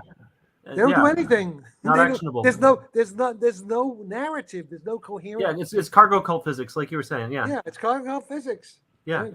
Yeah. So that's the thing. And they don't understand that. And the fact they won't see, the point is this: it's okay to be stupid. I've been very stupid many times as young, made all kinds of mistakes and stupid things. But then when you get real information, the sign of a real scientist and a smart person is, when you say, oh, I made a mistake. You adapt to new information. And they don't do that. They don't do that. See, they're like religious. They're like, the egos they're are too ideologues. attached They're to their ideologues. being right. Yeah, Yeah. they want to be. Well, I don't know. I mean, they may have been engineers who worked on all this stuff in the programs, and the other possibility is they're not allowed to talk about some of the terminology. No. That's bullshit. That's bull. No, the engineers generally don't know. The engineers are very good at certain things, but they don't understand theoretical physics. And I don't understand engineering. I couldn't be an engineer. There is knowledge. There's a lot of knowledge. Not everybody can master everything. Specialties. Okay. But what That's- about that's the people truth that of are it. engineering stuff that's outside of mainstream physics? No. Okay. No. But there is no. The point is. Okay. Let me get this. Say, everything that people are interested in, it's elementary mainstream physics. You don't need new physics. That's bullshit. Anybody who says that is either stupid or they're lying. What about the extended electrodynamics stuff? What? Yeah, What about all extended the- electrodynamics. Yeah, what about all the stuff with extended electrodynamics models? What is extended What is that? The idea is like Electrical engineering, essentially. so like in electrodynamics, typically we have gauge fixing. So there's some gauge freedoms which are restricted and assumed not to have any physical. Are you talking about Giovanni Monesi, about his stuff? Giovanni I think Monesi? it may be related to that. Yeah, But but about breaking gauge invariance, the non-local electrodynamics. Yeah, yeah, that's true. I'm gonna have to read that. But it's Um, not. It's Yeah. not new physics. It's just applying known physics. That's not new physics. Well, Right. so they I mean, David Chester and I were inspecting like these the Whittaker potentials and these Hertz potentials. Yeah. and- Okay. You know what? Hey, David Chester's a smart guy, but he knows a lot of math. His intuition's not all that good. Okay. Maybe I have no need for Whittaker potentials. Maybe. Okay, but he hasn't shown anything. There's nothing that'll test what he's talking Well, about. I mean, so we're getting to, I don't getting need to that actually. all I need is elementary Just listen. All I need is elementary standard Maxwell equations. But what is needed, you have to include the dispersion inside the material, dispersion. And that makes the electrodynamics non-local in space-time. Okay? Okay. It's dispersion. Okay? And that's a tricky problem. I don't claim I understand everything how to do it because I'm not a condensed matter physicist, but there are other people who do it, who do know it. And I'm beginning now starting to use artificial intelligence to design the metamaterials. Okay. See how good, I don't know if it'll work because but it's all standard physics. There's no new principles that are needed. See, it's not the fundamental laws we have are pretty elementary, and that's why there are all these different groups of extraterrestrials, time travelers, because almost any civilization that reaches relative Einstein level and basic quantum mechanical level will discover the technology because it is pretty simple. Do you think that they've derailed physics? Like Eric Weinstein suggests, that they derailed physics on purpose in the okay. There, I think Eric is a little paranoid, and he's a little. I don't think that's because you know why? Because I knew a lot of these people he talks about. I knew them. They were my professors. He listened to them talk in the lunchrooms at the teas. Okay. I used to have cookies and tea with Werner Heisenberg in Munich at the Max Planck Institute and John Wheeler and Norman Rostocker. I mean, do you think that these other groups like Sal Pays and they've teamed up with this MH370 group? No, it's bullshit. They're a bunch of.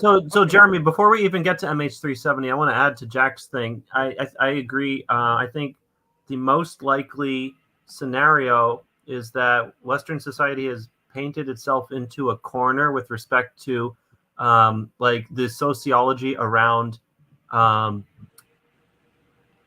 how we do science these days. And because people need to go for grants and they don't have as much, and that part is what I agree with Eric about. Like, it doesn't need to be a conspiracy. It's just like the way things evolved. Researchers used to have a lot more available money and funding, and there wasn't so much competition. A lot of what Eric says about that is true. The sociology is true. That's true. But I don't think there's any great. I don't think there's a secret space navy or any of that stuff, unless they're from time travel. Yeah, they could be. Yeah. In the future, that could. Yeah. Yeah, who knows? Maybe the case on Mars was made from people from our future. Yeah. Yeah. Who knows?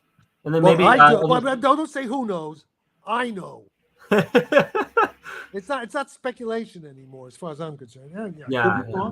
But I have all kinds of good reasons to think that, and I'm not the only one who says it. I'm not alone. Yeah, Michael Masters, people like him. He's a smart guy, and he came to the same conclusion through a different discipline. But right.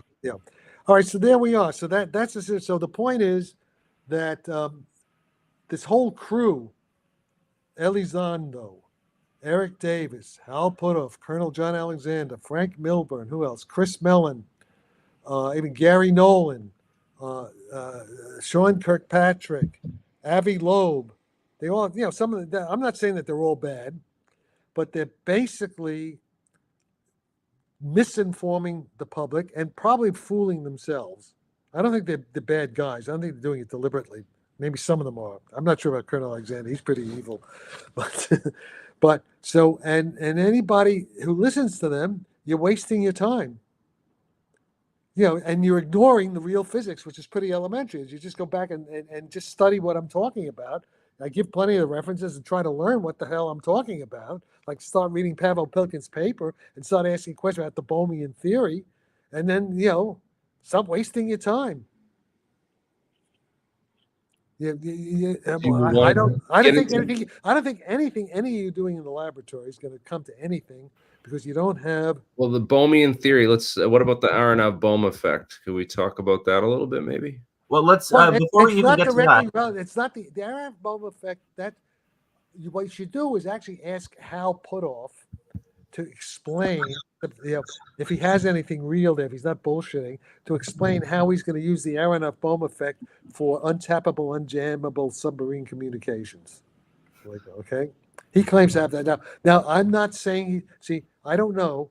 Okay, I studied with Bohm. The Bohm effect is real. It's real, and it does have applications. It's important, but I don't see exactly how to apply to what we're talking about. So before we get into all of that, Jeremy, That's not the Bohmian physics I'm talking. I'm talking about Bohmian mechanics. Yeah. Bohmian mechanics. Yes. Yeah, that's a pilot wave theory and things like that. So Jeremy, let me chat with Jack here a minute. So where I get confused on with Sal's stuff relative to your stuff is like he talks about. Do you realize it's an insult? Wait, do you realize it's an insult for you to use his name and my name stuff in the same sentence? It's an insult. That's okay. Okay. Because there's no comparison. I'm trying to get to a point here. I'm trying to get to. Okay, I'll be embarrassed then. But I've done many things in my life that I look back on and cringe about. This is just one more. So anyway, he talks about like vibrating particles.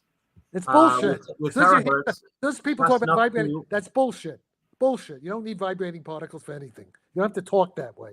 So what I'm trying to do, I'm trying to show how the terminology is different, but the concepts map to stuff you're working on, though. Yeah, how? Go ahead.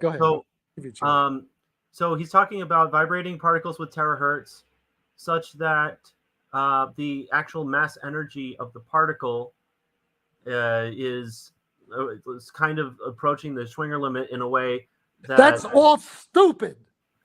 That's total crap. And if you think there's any, you don't know anything if you think that. You know why? You know what you just did? Just listen to this a minute. How much energy how much mass was converted to energy in the 10,000 ton nuclear explosion of Fat Boy in Hiroshima? How much a mass? Lot. And the Schwinger limit's very high. I understand. No, it has nothing to do with the fucking Schwinger limit. Okay. There's no connection. You don't understand what the fuck you're talking about. You don't know elementary physics. I'm sorry, Michael.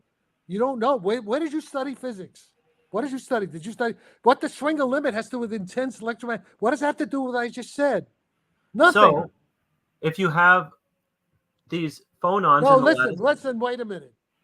You're not you don't even understand E equals MC squared. That Moss power coupling.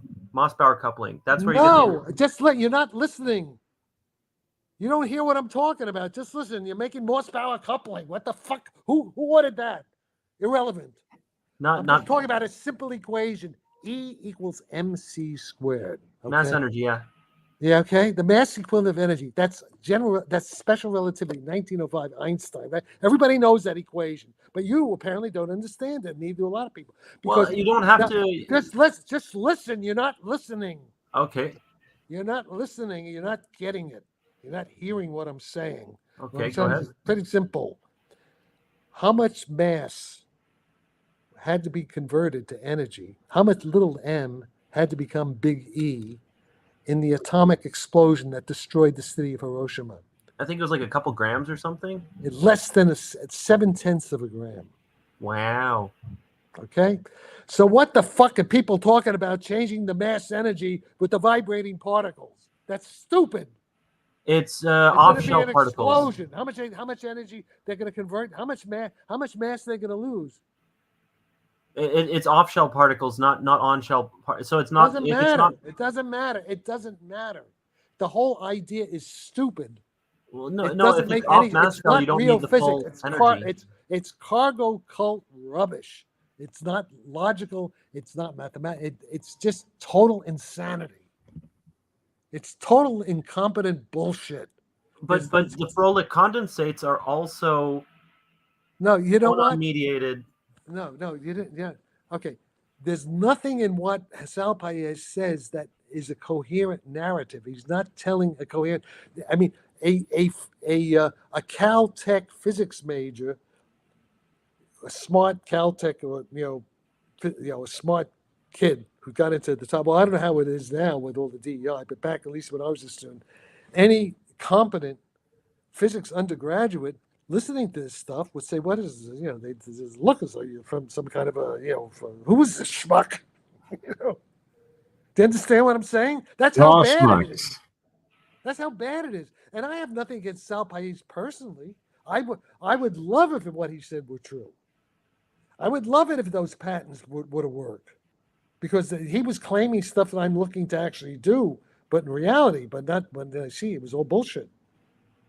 So that's why I think what Sal Pais, that may be part of the disinformation operation to get real competent physicists to to just read, like I'm rejecting them, say this is, but there's nothing there, it's just bullshit. So that could be, it could be a deliberate thing. I don't know. Or What's you this could be deliberate thing. We don't know either. So we're just trying to figure it out. All right, Jack. well, who the point knows? is this. You do have a history with the CIA from the 1950s, Yeah, Jack. that's right. That's what I do. Yes, that's correct. But I'm telling the truth. Yeah, I well, I'm trying to figure it out. I Who's want telling to the believe truth? you, and your science If you sounds can't- sound. if you can't So Let him talk, guys. If you can't understand how the simple idea equals MC squared right away throws away almost everything Sal Pais is claiming and Woodward is claiming. Whenever you see stuff about inertialists, when they're making the inertia equal to zero, so suppose the ship weighs a ton. Okay, wait. There's a flying saucer. Rick Doty says the flying saucer weighed 1.5 tons, that 30-foot thing. And I happen to know that's a real vehicle. That vehicle is real. So it weighs 3,000. It weighs 1.5 tons, basically. So if you want to make that inertialist, that 1.5 tons, you destroy the planet. If less than one paperclip will destroy a city, how much is 1.5 tons? Well, I mean, that would assume that the inertial mass is equal to the gravitational mass, right?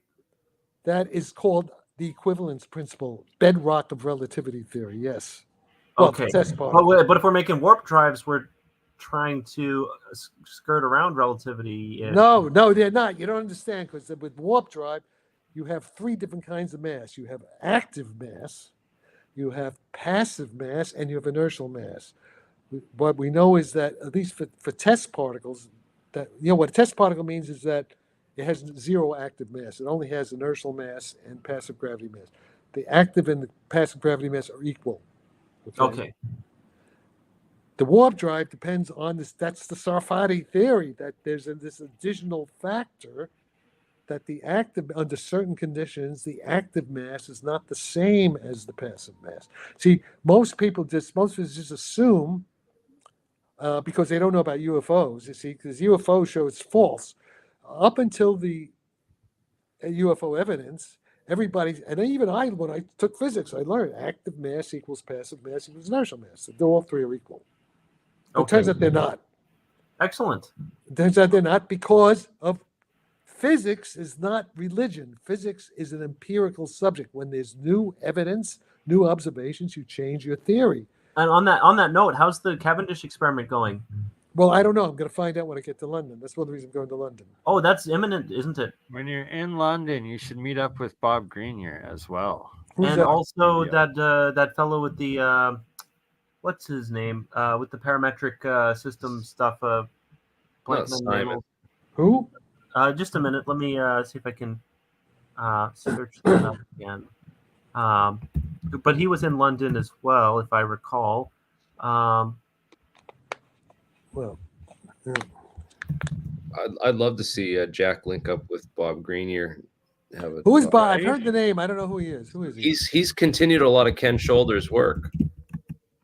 Oh yeah. Well, I'm really into it. Listen, I'm pretty focused on what I'm doing, because I've enough. There's a lot of math, a lot of stuff to do, and and the Ken Shoulders stuff is interesting because it may have to do with the sentient plasma orbs, but that's not really my main concern right now. I can't do everything. I'm focused on right now on I even lost track of there was a good meeting, by the way. Bernard Carr, this Essentia Foundation. I posted it today on consciousness in the mind and precognition.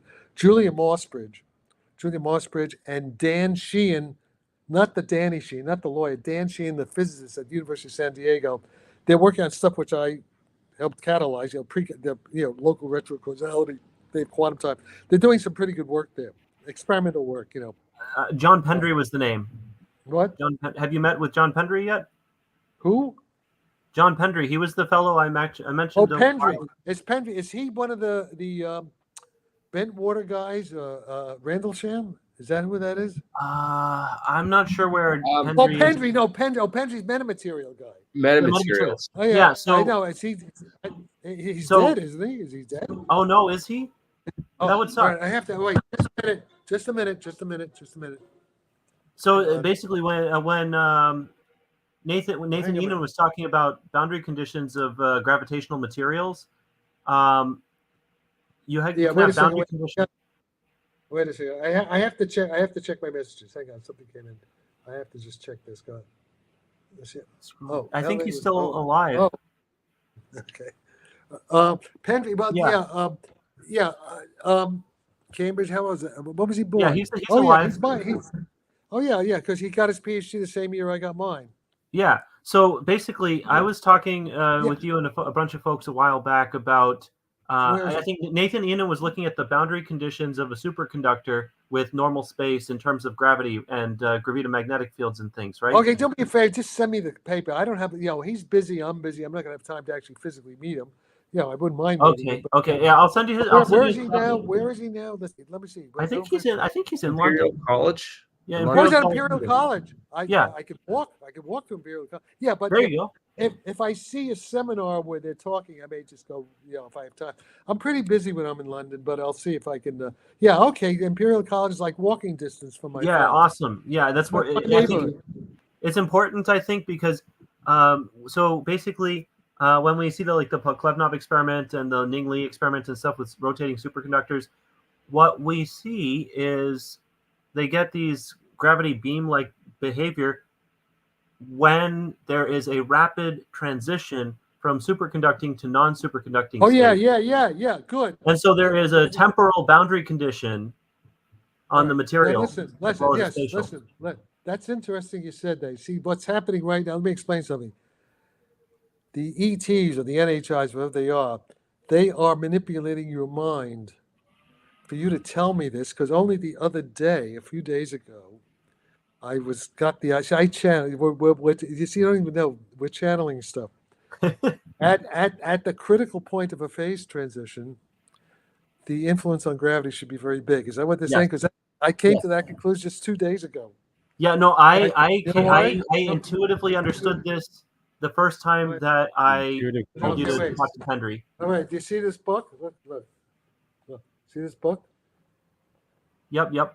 Oh, that's a good one. Just shut up. Listen, just shut up. Let me tell you a story. Go ahead. All right. So I have a lot of shit in my apartment, right? Uh-huh. A lot of shit in my apartment. My girlfriend who owns the place, and she's, we're like the Odd Couple. Do you ever see the Odd Couple? Walter Matthau and Jack Lemmon. I'm the slob.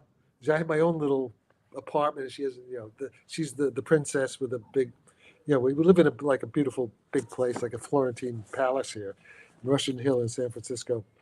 But hey, all this crap. So if I got my next door neighbor who helps me, keeps the place clean, and he and his friend came, and I gave him some money, and we spent the whole 4 hours getting rid of all kinds of crap, throwing it out with special pickup by the garbage the next day.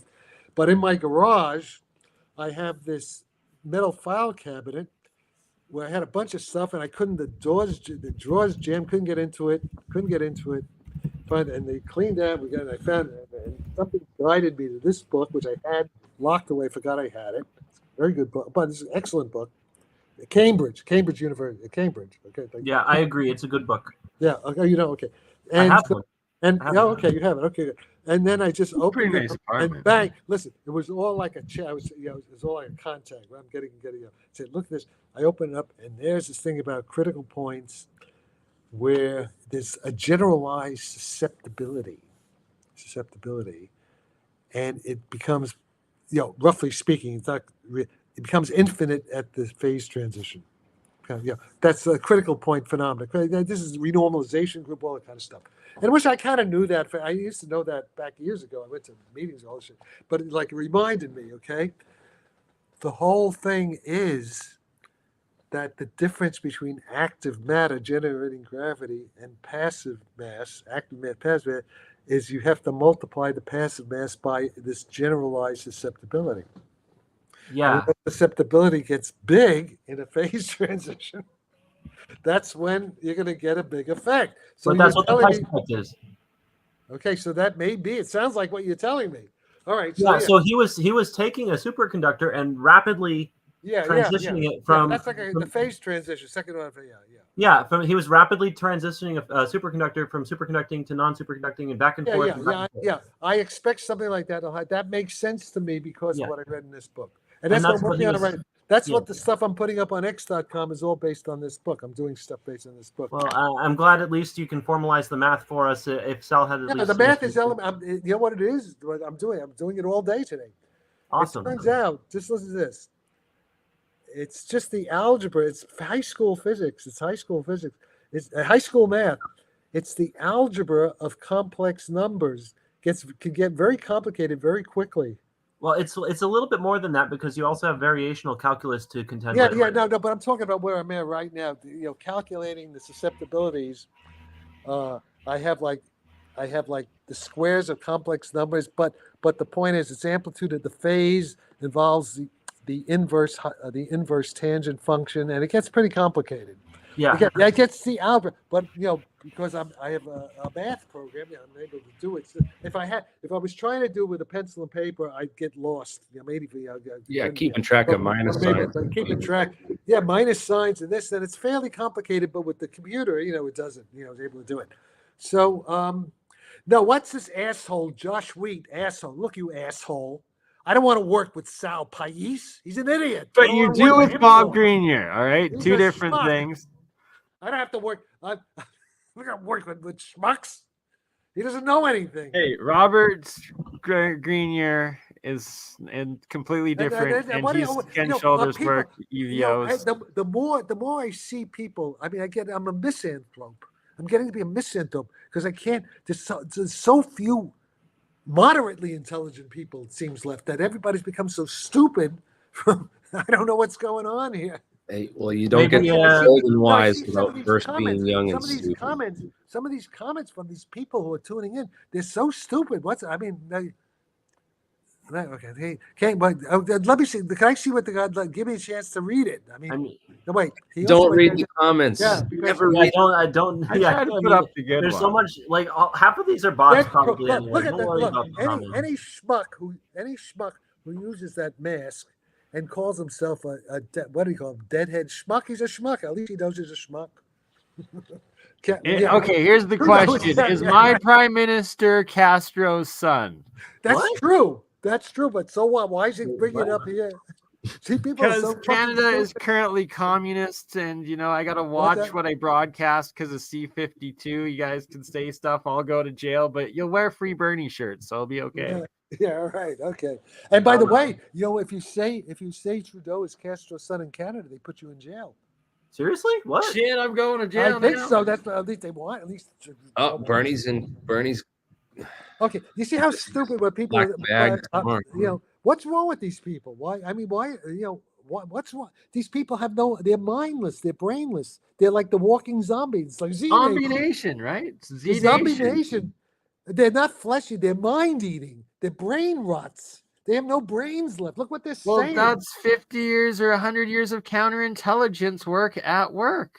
Well, that's the Yuri Bezmenov. Yeah, we were living in idiocracy. We're really, okay. MK Ultra, right. What's this? Wait, I love what you're saying. He does have his, can argue behind closed. Yeah, that's right. That's good. This guy's smart. So Mui Mongol, smart kid. He gets an A. Okay, let's grade everybody. Let's just do a little game. Let's grade the comment. Come on, comments. What is that? We're agreeing with you that everyone's non-player characters. What is that? Wait, explain. What is NPC? NPC means non-player character. Like everybody is a zombie. They're agreeing with you, Jack, that everyone's our NPC. Okay. I didn't understand. What else? Let's see some other comments. Let's have a little fun here. Okay. Okay, wait. Don't go so fast. Supreme Being. Yes, there is a Supreme Being. Well, let me be very careful. There are many different levels. Hierarchy, the great chain of being, there are all these different kinds of intelligences.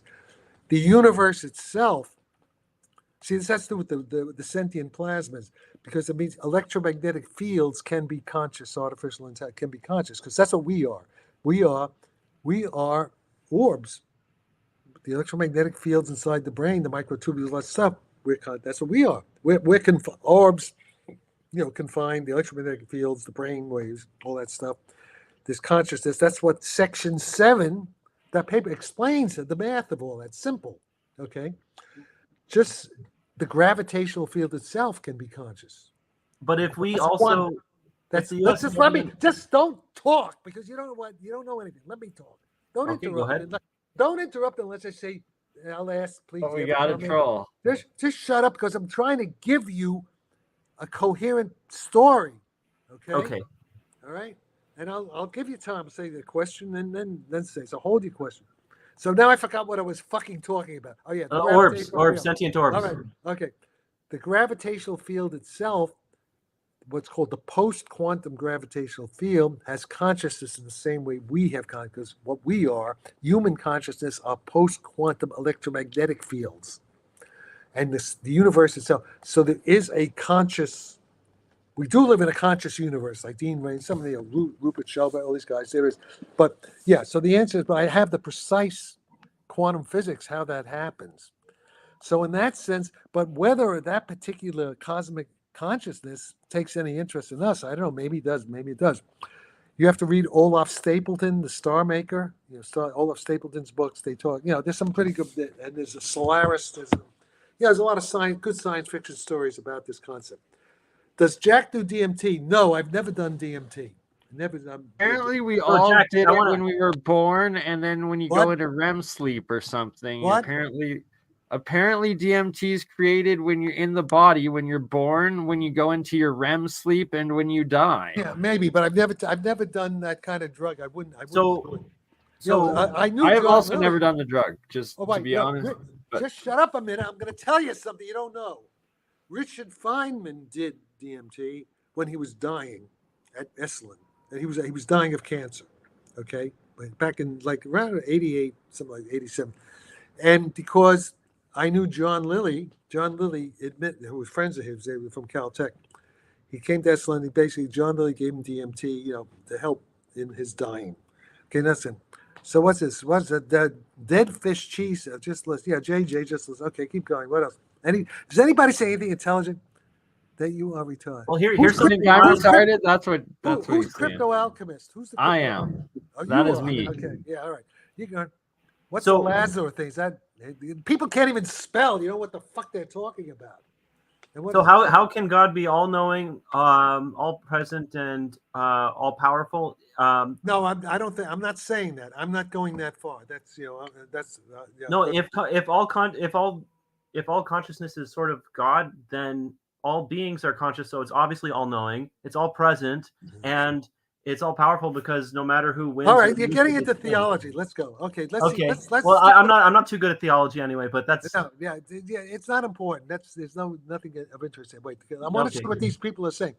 Don't feel bad. Okay, help it. Well, we're doomed. I'd love to help. I'm trying to, but I live in I have New York City. Yeah. I grew Oh, up. yeah. Me What and do you Trump. think about the increased solar activity and all of the I heightened know. continuous okay, good. auroras? This Any weekend, intelligent- good chance that for was that. Okay. Are there any intelligent auroras. questions? Is there any? Wait a minute. I'm like an extraterrestrial. Come down. Is there any intelligent life on Earth? I haven't seen very much evidence of that.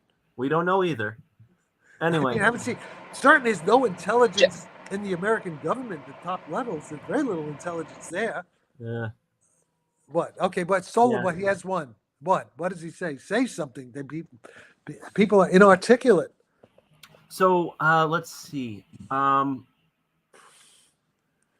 So you need the mass term of the graviton and the photon to get the interaction between them. No, wait. That's a separate question. So I was in. Wait. This. Let me just hang on for that. Just So checking yes, you. if all objects have their own gravity, but they do.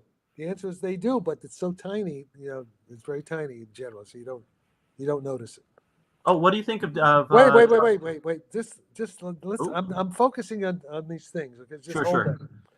Intelligent one. Could you elaborate on your ideas about retrocausality and its potential implication for understanding time? Excellent question, but can't give you a short answer. Now, if you go on if you go on Twitter, my x.com, you have to, I have it protected, so you have to follow me, and just send me a message to ask to follow me. I'll put you on there, and then I just posted today a tweet. They just had a conference about a year ago. Bernard Carr, who I know, who had worked with Stephen Hawking, he's a retired professor from Cambridge and University of London. I know him for 60 years. He was Stephen Hawking's assistant, and he's into retrocausality and paranormal and stuff. And they just had a very good conference about a year ago with Julia Mossbridge, George Ellis, all these top guys, very smart physicists, about this whole thing about that. So if you look at that videos, it's like 2 days of videos. That's exactly what they're talking about. That was a very good question, and the answer is yes. Retrocausality is at the heart. You cannot understand quantum entanglement without retrocausality. It's retrocausality in combination with quantum entanglement, which is the basis of consciousness and everything, that makes it consistent with Einstein's relativity theory. So it's extremely important. Okay. All right. Okay. Let me see. So that's the first good question I've seen. Good question that requires study. Excellent. People are spending years thinking about that question, but it's something that's worth thinking about. Okay. Tell the man, so I can see his name is David Hudson. I don't know. I don't know who David Hudson is. He was the one on the Ormus, like the what? Monoatomic materials. Oh, it's bullshit. Crap. It's as bad as Sal. Yeah, I do know. Yeah, but it's bullshit. Crap. He's another Sal Pais. Worse. Makes Sal Pais look smart. Yes, that's right. He was called. No, wait. They're too fast. Steven, yes. Oh, But actually, Eric Weinstein met with Epstein. A lot of people met with Epstein. Doesn't mean they were doing sex with Epstein. Epstein with two Epsteins. Epstein had a genuine interest in physics. He funded a lot of physicists, like Seth Lloyd. These guys, a lot of guys I know knew Epstein. I'm glad I never knew him. I would have taken his money, probably, and I would have been like, God knows what. Seth Lloyd lost his MIT position because of Epstein. When Epstein met Stephen Hawking, I don't think there was any hanky-panky sex going on. It was strict, right? So or was it the only time there was hanky-panky going on? What? And what kind of hanky-panky could Hawking do? He can't move. They can. Well, that's why it's hired. They can watch. They can. Yeah, I don't know. No, so I don't know.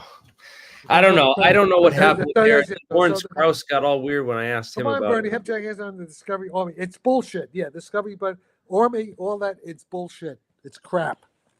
It's cargo cult pseudoscience, and that's all I'll say about it. I have no interest. It's zero.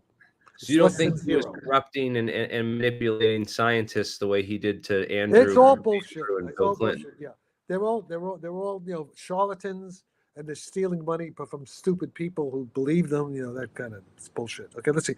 What are NPCs again? What's NPCs? Sim theory. What is this? So in video games, there's you play with online multiplayer games, especially. Oh, yeah, okay. You'll have player characters I've who never are real played, people. I've never Then played you a have video game. NPCs who I've look never the same but are actually AIs. Okay. I've never actually played a video game, and I'm glad I didn't because I'm afraid. Good on you. Yeah, it's a waste of time in the long run. Yeah, especially if you know this much physics. Okay. Yeah, I don't believe. I think so. I see no evidence that they have. I could be wrong. I So hope you are. EVOs are a That's thing. what I make. You are saying EVOs are a thing, though, based on the document that was out there, right? All right. Forget Ari the cat. He's a schmuck. Don't play. Okay. Don't play a cat.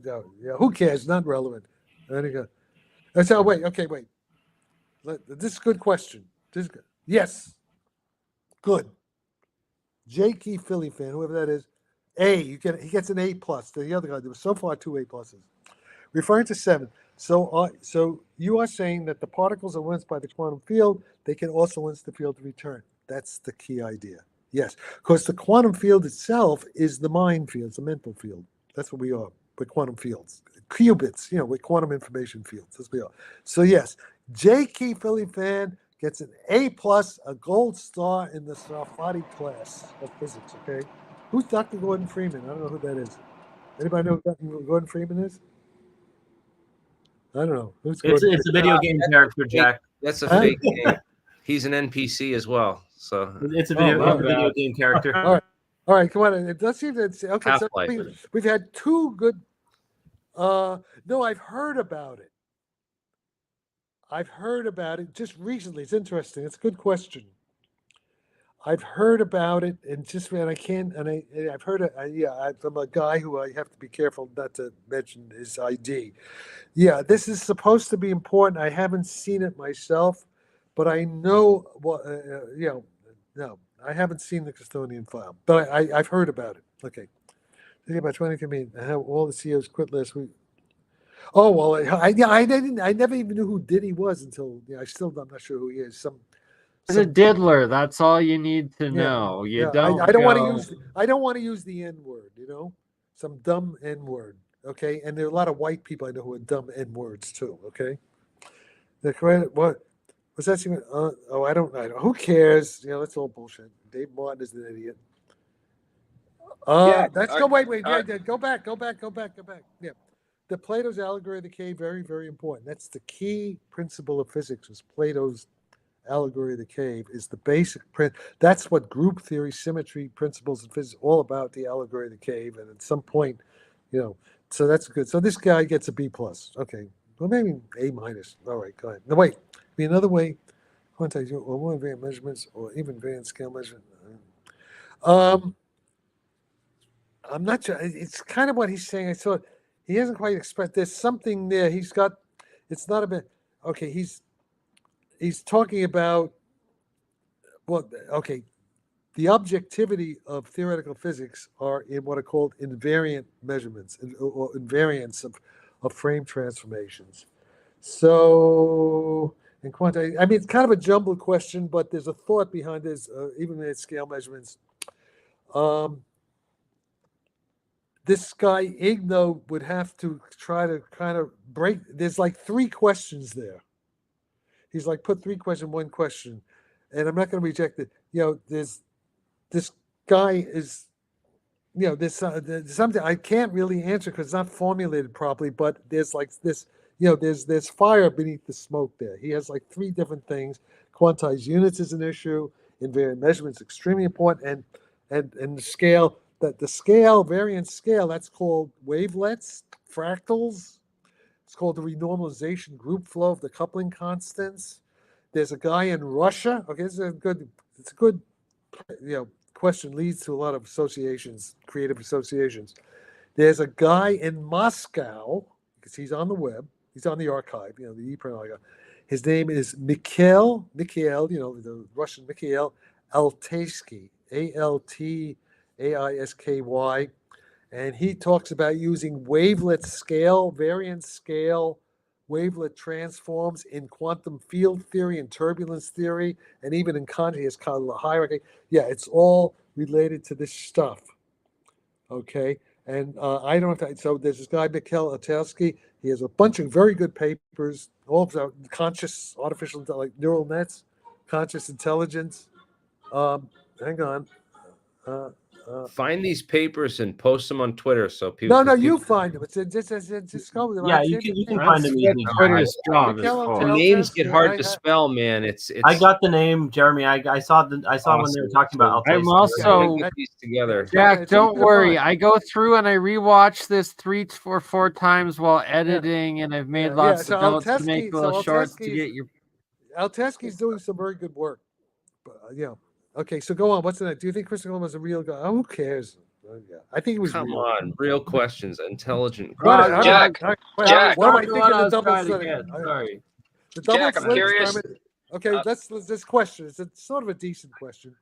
The double slit experiment is the basic experiment of quantum mechanics. Read Richard Feynman when he talks about the double slit experiment. That was. Who is Charles Bull? I've heard the name. So what? What is the electrostat? It's kind of a stupid question. It's electrogravitic effects, like Thomas Townsend Brown back in the day. Who? Like who? Go slower. He's talking too fast. Who? Do you recall Thomas Townsend Brown at all? Yeah, it's bullshit. It's bullshit. No, okay. Huh. Now it's just iron wind. Okay, this iron wind. It's Now I heard something. There was something about somebody said that there might be some gravitational thing.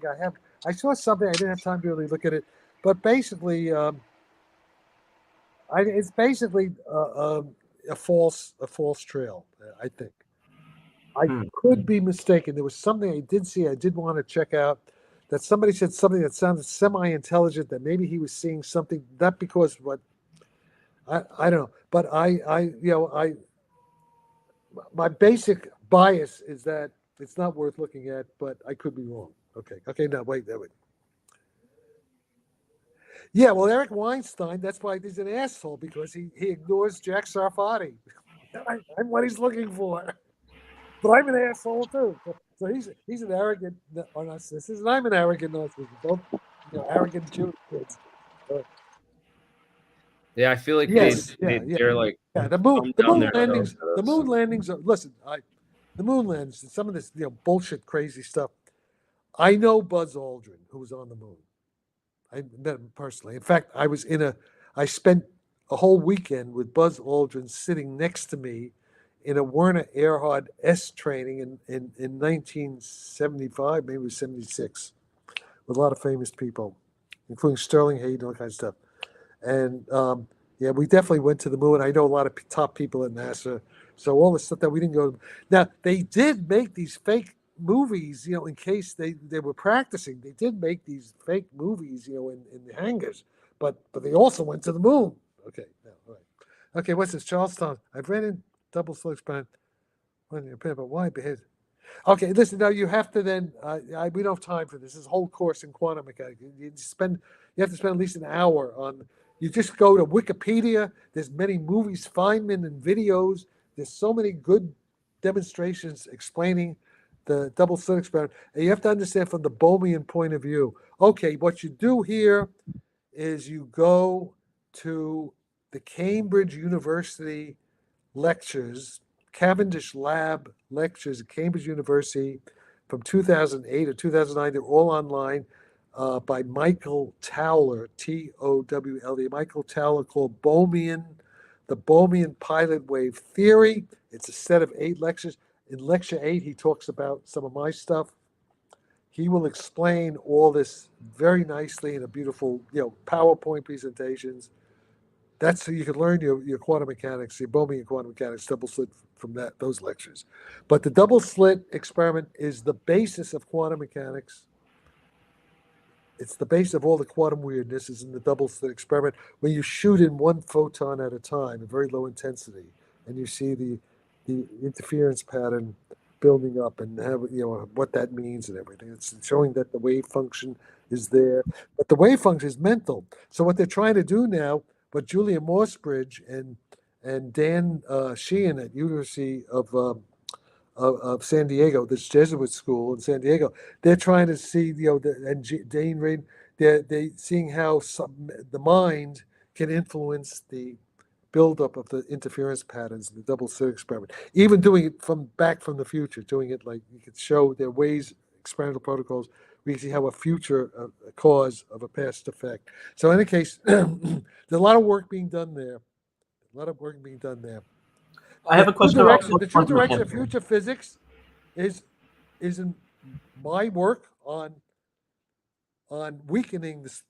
Okay, Pius calls it the super force, but he doesn't say the trick is to how to make it weaker, how to make it into a from super force to wimpy force, weak force. You want to make it weak. That's the whole secret of all this shit. Not about high energy. That's what makes it low energy, by making the super force weak, using the susceptibility going to infinity at a phase transition like you were talking about. See, that's the trick. That's one of the, well, there's other ways too, but that's one of the tricks. Okay. Oh, don't ask me about stupid, about brought down. See, that's a stupid, this guy's an idiot. Is it though? Is it? Because like they fell in the face of gravity, But it's irrelevant. It's noise in the city. We're trying to stay on track with serious questions about physics, not about. That's a physics question. It's a physics question. Okay, it's a physics question. I have no opinion because I'm not an expert in structural mechanics. I know my limits. Okay, I'm not an expert. Okay. Levels you believe there's a spectrum. Yeah. Okay, you're going too fast. Okay. Not forget Van Allen radiation belts. I don't want to talk about it. It's good physics, but it's irrelevant to. No, we're I'm saving that only for another interested- time. I don't want to talk about that right now. We're going to do a whole nother deep dive on the moon landing. And There's some auroras coming up too. Right? Don't Huge worry ones. about Okay, any of Hopefully okay, this weekend. okay, Glenn, do your homework. Go on Wikipedia. Read about Riemannian geometry. Go into Wikipedia, read about general relativity, Riemannian geometry, or see the book Flatland. Start with Edward Flatland. These are elementary things that they should be teaching in elementary school. See, this is showing how bad, because these people are motivated, right? They're interested in the topic. They're in the topic. But they know so little. They've gotten such a bad education from the communist bastards, leftists, who the same ones who created Kamala Harris and Joe Biden and Bill Clinton and all these assholes, that they're cheating these students who really want to know something. They don't know anything. They're a bunch of morons. Not their fault. It's the fault of these assholes in the schools that are watering down, that are dumbing down, making idiocracy. Okay. I don't know about the Solarian. The Pear Project, Princeton. Yeah. That was I know those people. That was a good project. And still, yeah, it was a good project. I never heard of Solarian, but it was, Pear Project was, who's the guy? I forget the guy's name now. He's dead. Yeah, Robert Jahn. Jahn. I think he's dead. This is years ago. But that was a good psychic project at Princeton. Yes. All right, go ahead. No, I haven't heard, but that's all real. Yes, the UFO's been around. All that stuff is real. UFO's been around thousands of years. The ancient man. Oh, and there were plenty of paintings when I was in Florence. Isaac was showing me these paintings from the Middle Ages, the Renaissance UFOs. You see it in these paintings, exactly what we're seeing now. So that's all true. That's all real. Okay, wait. Blindside, Stone Cold Sarfatti. It's crypto with a kick. That's just you kicking my ass in the All right, ring. yeah, okay, Mixed good. All right, martial well, arts. That's true. Okay, go ahead. Go next one. What else is there? I guess we're almost at 3 hours or wrap things up. I know we got like 700 people watching now. It's crazy. Oh, I okay, have good. a few questions for Jack as Yeah. well. If What? so for post quantum mechanics, so there's. Hey, can you do? Wait, let me ask before you go on, Jeremy. Are you able to put closed captioning on where you could see? So because so I can see Not what- live. It has to register, Oh, and then yeah. YouTube does So it they all need. after. Okay, so hey, you want to when make you some money? rewatch it, it'll be on. Yeah, but you know what would be good to make some? Somebody could make some money. Some programmer could create an extension, an add-on to these software programs where the closed captioning happens in real time, because that'd be better. I mean, guys like me, I could if I could see what people are saying, because a lot of the audio is sometimes not that good. I can't always understand what Perone and other people are saying because Philadelphia. Oh, okay, wait. Philadelphia experiment real. I know from top CIA guys at the time involved. I can't go into details. Philadelphia experiment real, and I have from several different independent sources, all high up in the intelligence communities from many years ago. I know Philadelphia experiment was a real thing, and it's happening now. It's still happening with the undersea UFOs. They can do all that to Navy ships. I can tell you one thing: there are parts of the oceans where our submarines and our warship aircraft carriers, battle groups are told not to go, because if they go there, they're going to be, maybe sunk. What if I told you and Sal Pius both agreed on that? Well, listen, I'm not saying everything's. Look, I'm not saying everything's Sal. Listen, let's get this clear. The same thing with. I have not said that what Chris Mellon, Sal Pais, Bob Lazar, and all these other assholes, Elizondo. I'm not saying that everything they say is false. No, I'm only saying their physics is no good. I have independent. I don't depend on what they say. I know from my own sources. The science is no good. And I think that honestly, a lot of these people in the mainstream who get the attention and don't talk about the right science are like distractions on purpose. Yeah, well, maybe they get all the so. attention. Maybe They get all the views. So if Sal Pais has said that, I didn't know that, and that Sal Pais is, because I know that. I know a lot about that. I know that, and that's true. So for the post-quantum mechanics stuff, First, what would Michael Towler. First read the Michael Towler lecture. okay? First you have to do the regular Bohmian stuff. And then once you do that, just communicate, then you read Roderick Sutherland. Roderick Sutherland shows how to post-quantum, action, reaction, all that stuff. It's all very precise now. I'm just looking for an overview, kind of, but the overview, I just told you, just listen to what I said. For the basic Bohmian theory, you have to start with Michael Towler's 8 lectures from the Cavendish Laboratory at Cambridge University. They're very nicely done. He's a good teacher, and you'll learn your basic stuff from there. Then from there, you go to Roderick Sutherland's papers on the archive, and then you'll learn what I'm talking about. So what was the interpretation in post-quantum mechanics of the uncertainty principle then? Is that like a hydrodynamic? No, the answer, it depends what you mean with uncertainty. The uncertainty principle is simply read Michael Towler. I can't get Okay, got you. Michael, that's elementary stuff. That's the first thing you learn about. Okay, all right, go on. Yeah, and by the way, the uncertainty principle is also only true when you have Born probability, called the limit of orthodox quantum mechanics, when the action-reaction principle is violated.